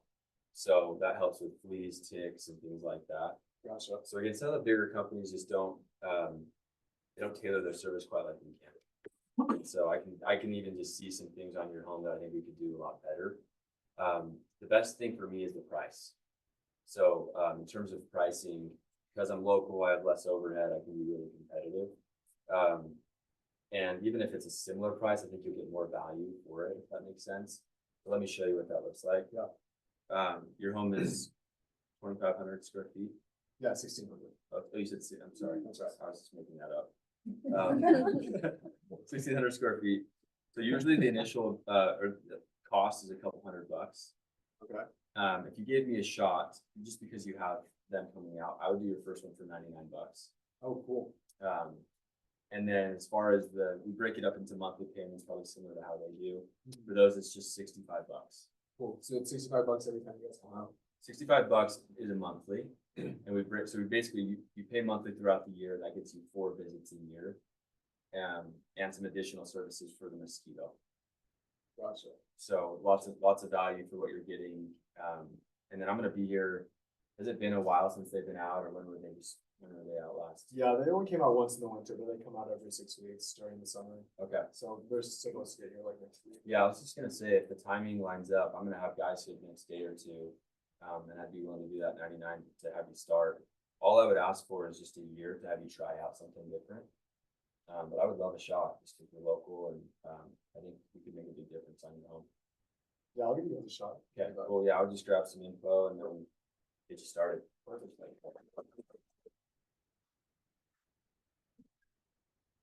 Alright, so I guess let's do 2 or 3 takeaways, and I know this isn't totally the purpose, but just 2 or 3 takeaways, and then I wanna have someone else come up and we'll finish with watching that Oreo cookie method with me giving advice to someone else, but just best practices, just knocking off the rest. Yeah, Chad. I just love your metal programs. And when we were talking, you were never too excited, you were never too low. You kept it just right the entire time. And it came across as super confident, and you know what we're talking. We've done this before. Yeah, cool. Love it. Maybe 1 or 2 more. Yeah, Sam. I would just normalize it and, wasn't anything crazy or freaky for the person. You say, oh yeah, totally understand. Smart to have someone come out. And then you just ask him to give you a shot. He's not marrying you as a client. He's just giving you the cloud one. Yeah. I think with switchovers, when you're teaching your reps and you guys just as personal producers, switchovers, that's a really good close. Is they do feel like they're married to their other thing. And so you're asking for a shot. I love using lines like that. Hey, I'd love a shot for that first year to have you try us out. I've found that is a much more effective close on a switchover. Yeah. I just love in the initial, the way that you approach it, you already have a service. Hey, that's a problem, great. The way that you go about that, it's he's trying to say, I'm disqualified, I don't need you. And I think often we see reps that are they believe them. And there was 0 of oh, that means I can't sell you. I still have important to play and I can still help you out. And that the way that you approached, because he said it a couple of times. Yeah. Every time you sort of, that's a problem, great, they're good companies, you can have something. Yep. And I still have something more for you to. Yeah. Yep. Beautiful. Love that. Yeah, Izzy. I like that there was just empathy the whole way through, not just in the initial empathy, but just using words like awesome, cool, I understand, and just really showing that you care, gonna provide them better value and all that. Yeah, I think it's important to remember that objection cycle, empathy, tailored response, close is used every time there's an objection, every time there's any friction or resistance in the sales process, right? This isn't just a porch thing, it's all the way throughout. In rate card, dude, that's a super important time to show empathy, right? Hey, I totally hear that. I hear that. I want to be sensitive of that, but tailor response, see if you can change their mind, and then close. So Great question, question. Yes, yeah. Great question, yeah. Yeah. I like it. Cool. Well, yeah. Switchovers, man, we can get them. Let's become experts at them. I'd love to let's coach someone up. I hesitate a little bit having Tyler or Izzy come up because we're gonna be talking about the first 5 seconds of it over and over again. And Tyler's doing this. Yeah. But let's have someone else come up and I'll coach someone else real quick. Get better at switch. Yeah.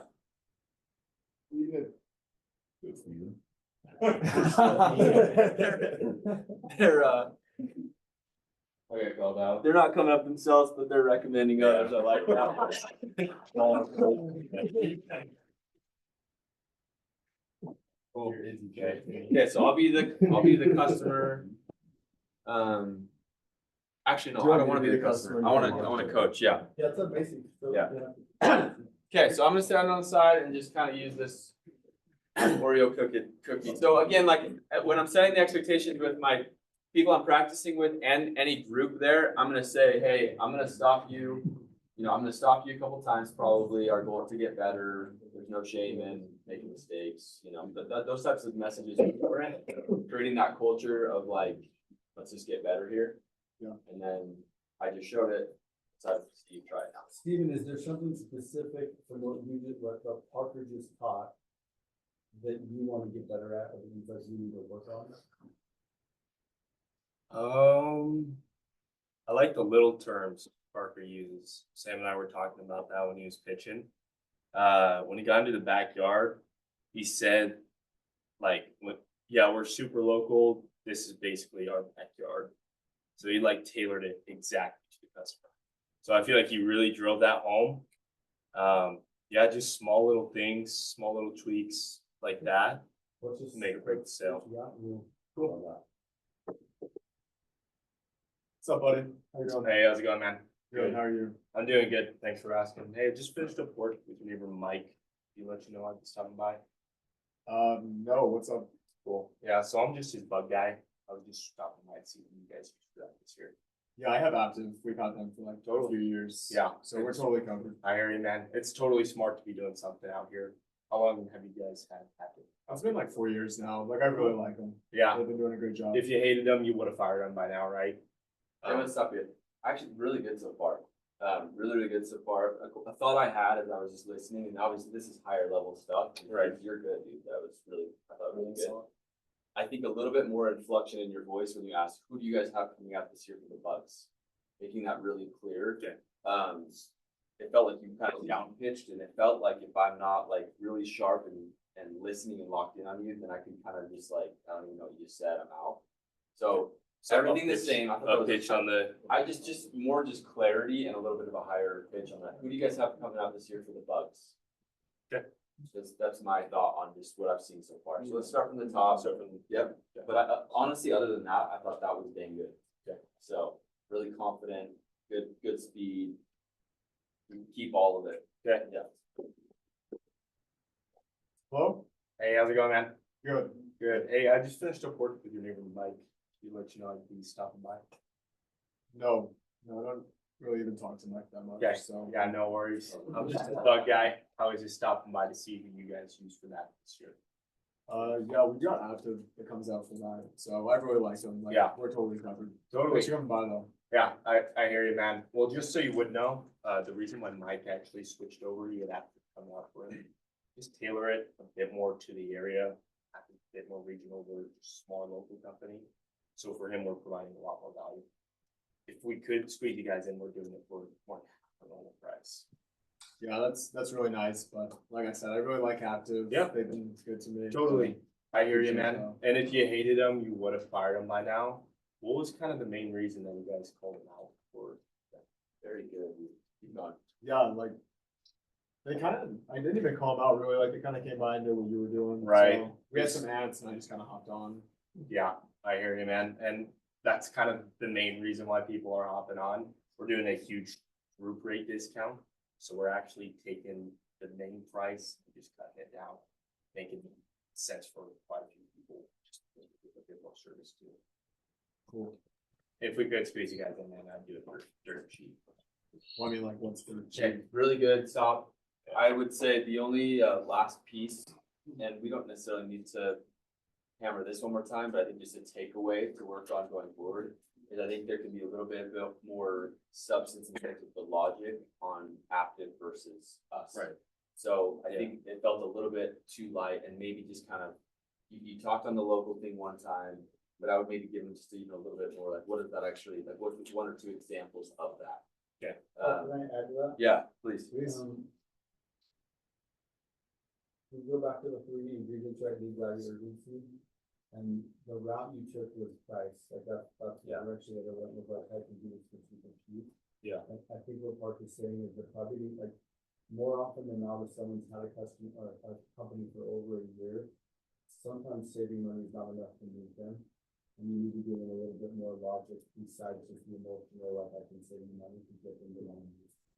So it's like, it's terrible out there, but rather than just like the job, give them the job ad cross and you're more likely to. Right. I think that the main message is like, when that who is way important to me, like it is, like, you know, sometimes you get a customer that's like, I'm not willing to tell you that, like, that's a roadblock, because if you don't know who it is, like your tailored response, your ability to like share a really good tailored response is inhibited. A lot of times you're creating that, by the way, if they're not willing to tell you who they have, they're uneasy with you like 99% of the time. So that's, if I'm hearing that as the manager, just so you guys know, I'm like, we got to work on something with your initial approach, with your pre-impression, because you're creeping people out, or the way that you're asking it is not kind, or like, let me serve you enough, right? But that's kind of besides the point. I think the main thought is like, you want to have 2 or 3 good logic statements per company in your market, right? So if it's Aptiv, honestly, again, price probably is one of them, because especially if like the grid sold for them the year prior. But like, I want to have more than that. Like usually there's 1 or 2 service things that I can do, right? Yeah. If it's a local company, it can't be price, and it can't be local. So something I see a lot is we pound this local thing because we sell for a lot of local companies. But if you're knocking against a mom and pa, and your only logic statement is local to switch to you, like, why in the heck would they switch to you? You know, so you got to come up with those. So I would say, like, if you were my rep in my office, my homework to you going to sit down would be, let's improve those tailored responses, and I'd probably even just ask the team to give us 1 or 2 more ideas in terms of tailored responses that would work for that given company. Right. You know, yeah. So awesome. Let's give him a hand.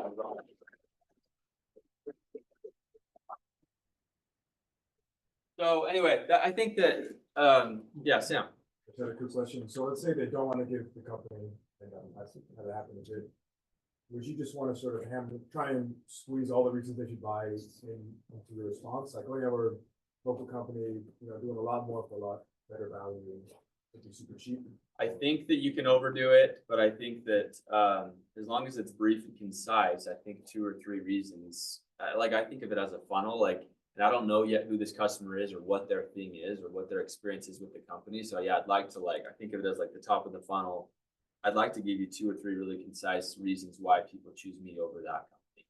So it might be price for them, it might be service, it might be, you know, like that thing with Mason, when Mason was my customer, and I said that thing about like they outsource their call floor. Like I know that stuff. And some customers, like that might be a love language for them. Like, dude, I call them every time and I get some guy in another country, and it bothers me, or it feels not local enough. Some might feel like, so anyway, does that answer your question? Yeah. It does need to be concise. I don't want the tailored response to turn into some long-winded thing. I think you want to have 2 or 3 little arrows in your quiver per company, and start with them, and then kind of go down in the funnel from there. Gabe? In that particular today, the part that you touched on, one of these, oftentimes if they're not willing to give it, it's because there hasn't been enough empathy to begin with, and so it's fairly combative. So it's like, that's why they're not going to cooperate. So if you're getting that, first thing I would say to do for is make sure that you've got the empathy, especially with a switchover customer. And then the second principle that I would teach in general is, before people will share information, it's that long reciprocity. You give a little bit before you get a little bit. And so you might want to like, hey, the reason no problem, it's an empathy. The reason I ask is we've had quite a few families that have been upgrading their service to all right, they like to do things a little bit different. How long have you been there? So like, give them a little bit of information and then ask another question to get a little bit of. I actually love that. If you get that objection, I'm not willing to tell you, that line he just said, I think would be a really awesome response to if they say, I'm not willing to tell you who I have also. Like, hey, no problem. The reason I ask is, and then give them, like, I'm trying to serve you, and then try to engage them again. I think this is a really cool way to approach that. Parker, and then Cam. Yeah, I just wanted to point out, kind of in that whole role play scenario, you're probably, and this is mainly tailored to like leaders that are going to be training for the first year this year. You're probably not going to be the customer Mason was the first time teaching switchovers. Yeah. Like, Yeah. you're gonna be more of like a Simple. soft lay down, let them get through it. Yeah. Type of customer. You will eventually become the customer that Mason was. Yeah. When they have the, like, the fundamentals down and like the roadblocks down to then build on. Yeah. So I just wanted to point out, like, Good you thought. don't need to go too hard at the beginning. Like, let them build some confidence and get some things ingrained in their mind. Yeah, your goal, like that first downs, the football field, like Parker, I love that thought because like your goal is to help them see, hey, I can. Your goal is to help them get competent enough to start working through those first downs. And it is really important that you're like, that's your main objective. And so you're trying to, you know, not overdo it. But on the flip side of that, I think when you have reps that, you know, need a real customer, I think we need to be real customer and like push people a little bit in terms of relations and stuff. 100%, and that's like the customer that you'd expect for Stephen Patrick as a like rep that's sold. You know, 100%. Yeah. and like before the summer, be that customer with her, but I Yeah. think it's not on the roll. Yeah, just to, it's milk before meat, right? Yeah. So you're giving the rep that we're training, like, the experience that they need to progress. And so that's gonna look different depending on where they're at. But I want to reiterate what Park said, like, the goal is to get them to like door level role plays before the summer starts. I think sometimes it's like, oh, their first years and like, so we're doing like first year role play. And then they get out to the summer and they're like, this isn't anything like I just practiced. You're like, this doesn't work. And so then their confidence in our system is broken, yeah. So like, yes, we want to start with the milk, but the goal is from a role play standpoint to get them to door level actual, like this is real life selling before the summer starts. So that when they get on their real doors, they're like, I've done this. I've felt this level of intensity. I've taken 3 hard no's and gotten past it. I know how to navigate this. So that's the goal, is to get them to that level. Like that. Yeah, did you have something? Yeah, I was just gonna say, just to your like critiquing with Steve, you gave a super solid, like, dude, you did a great job. This is what you need to work on. And then when he did do it, you said like role player IQ, that was sick. Keep going. Like, Yes, beautiful. that's awesome. And like those little comments while they're going, you're like, let's go on to the next, and it gets them a little excited. Yeah. And then at the end of that critiquing sesh, I would say, cool. So what we worked on was tonality. And Steve, you might want to, just in that one part, we corrected your tonality. And then everyone recognizes that he corrected tonality, rather than if was tweaking one word, it wasn't that, it was tonality. I actually like that. I think I could have done a better job at coaching in terms of like labeling what that is. Summarizing it, Yeah, so yeah. that the I whole like that. team doesn't see like, oh, Steve just didn't, you know, maybe like keep his voice level, it was that actually tonality was the reason behind it. So, Yeah. yeah. I- That's one. I did love that you left him with some homework too. This is what I want you to be working on moving Yeah, forward. that's fine. Yeah. Yeah. Maybe one last thought on that coaching session, then we'll just do a couple key takeaways and we'll be done. So got it. I feel like also kind of going back to what Gabe said, I feel like that's why it's so important to give people like tools in Slack necessary in order for them to be confident in their selling skills. Because for me, like what really helped me the most was being able to go back to those YouTube videos, seeing like what all the professionals do, and then trying to emulate that as much as possible, because I didn't have like a ton of time when my first year to practice, just because I joined a little bit late. But those videos really helped me realize, oh yeah, this is a real life scenario. Not everyone's going to be like an easy sale. It's going to be hard. So it really Yeah. super important. Love that. That's awesome. Yeah, let's do, I know that some of the questions that we've been talking about have been specific to switchover, which is awesome. Again, we're training the trainers. That's a place where you guys want to level up. I want to think just a little bit bigger picture now as we wrap this training up. What have you learned today about teaching your reps how to sell and about you being better coaches? What's like one principle that stuck with you that you're taking with you to make you a better coach?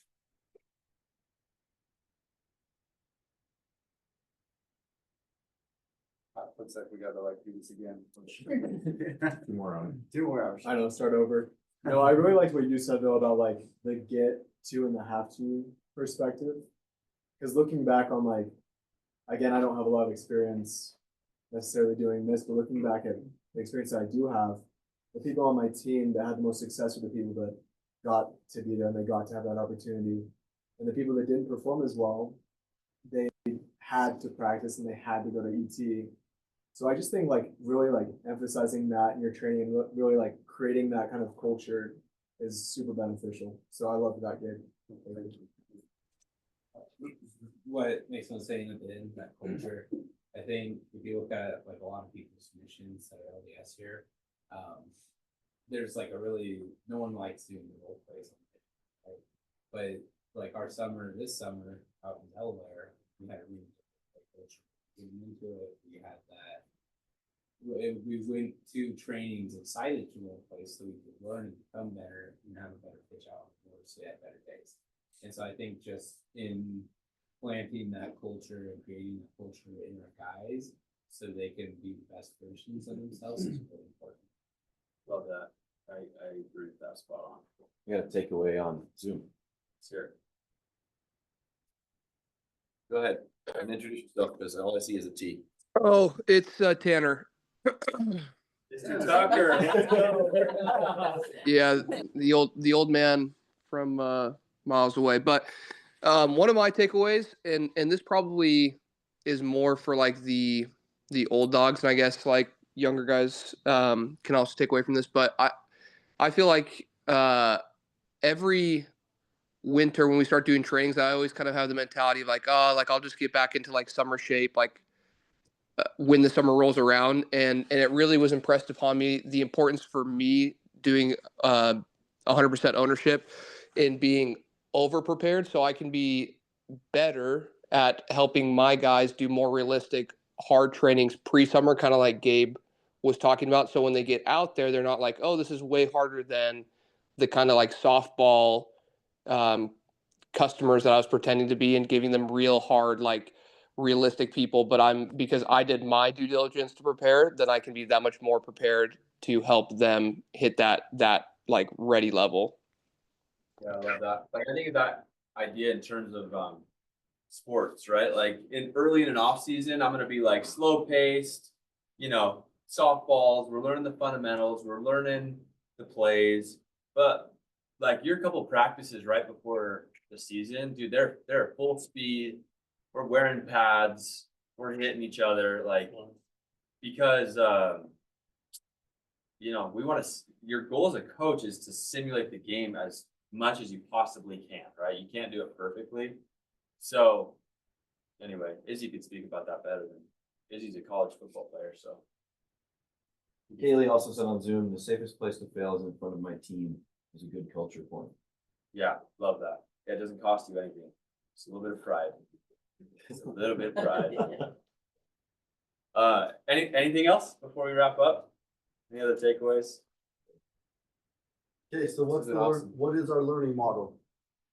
Step 1, teach the principle. Step 2, show it. Step 3, Practice with support. Okay, so when are you going to start applying those principles, those 3 steps in your coaching to your reps? Today, right? Excellent, perfect. With that, let's we've never been stronger from a recruiting standpoint. Like the momentum is amazing. We've got strong teams already. Continue to do that, right? But the real magic happens between now and the summer, getting the people that are here prepared to sell. So your job, like the degree of difficulty is maybe a little bit up now. You've got a dual focus of recruit and train now. And so I hope that we can shift some of our recruiting focus now that the guys that are here, making sure that they're ready for this. I always say from here till summer, you're like juggling. It's like recruit, retain, train. Which makes summer when it hits, actually there's a little bit like there's that anxiety of like, oh baby, here we go. But then there's also this like, all I gotta do is teach and sell now, like so. But right now, to Gabe's point, there's a little bit of this going on. It's like, I know you're in school, you gotta train your people, we still want you recruiting. we're with you. I mean, this last week, it was a lot of that for me. I'm like, wow, this time of year, that hits real, man, because it's all those balls are in the air, and so it's a lot. And so, but this will just be a season, just like summer's a season, this will just be a season of a couple months where that's the priority, so. Yeah, Last thought, and then we'll let you go, is that they feed each other, right? Like, the best way to retain a rep is to train them. And like the biggest question that your new reps have is like, can I do this? And can you do this? Like, can I actually go out and do this successfully? And can you help me go do this successfully? So by you guys getting really good at the training piece now, you're naturally going to retain them. And a rep that is getting trained and sees them getting better is a rep that's excited about coming out and is going to be opening his mouth and talking to other people about what they're doing and why they're here. So those three, recruit, retain, train, they all feed each other, and it will create a massive snowball if you're doing it right. So with that, let's go. love you guys. Thanks.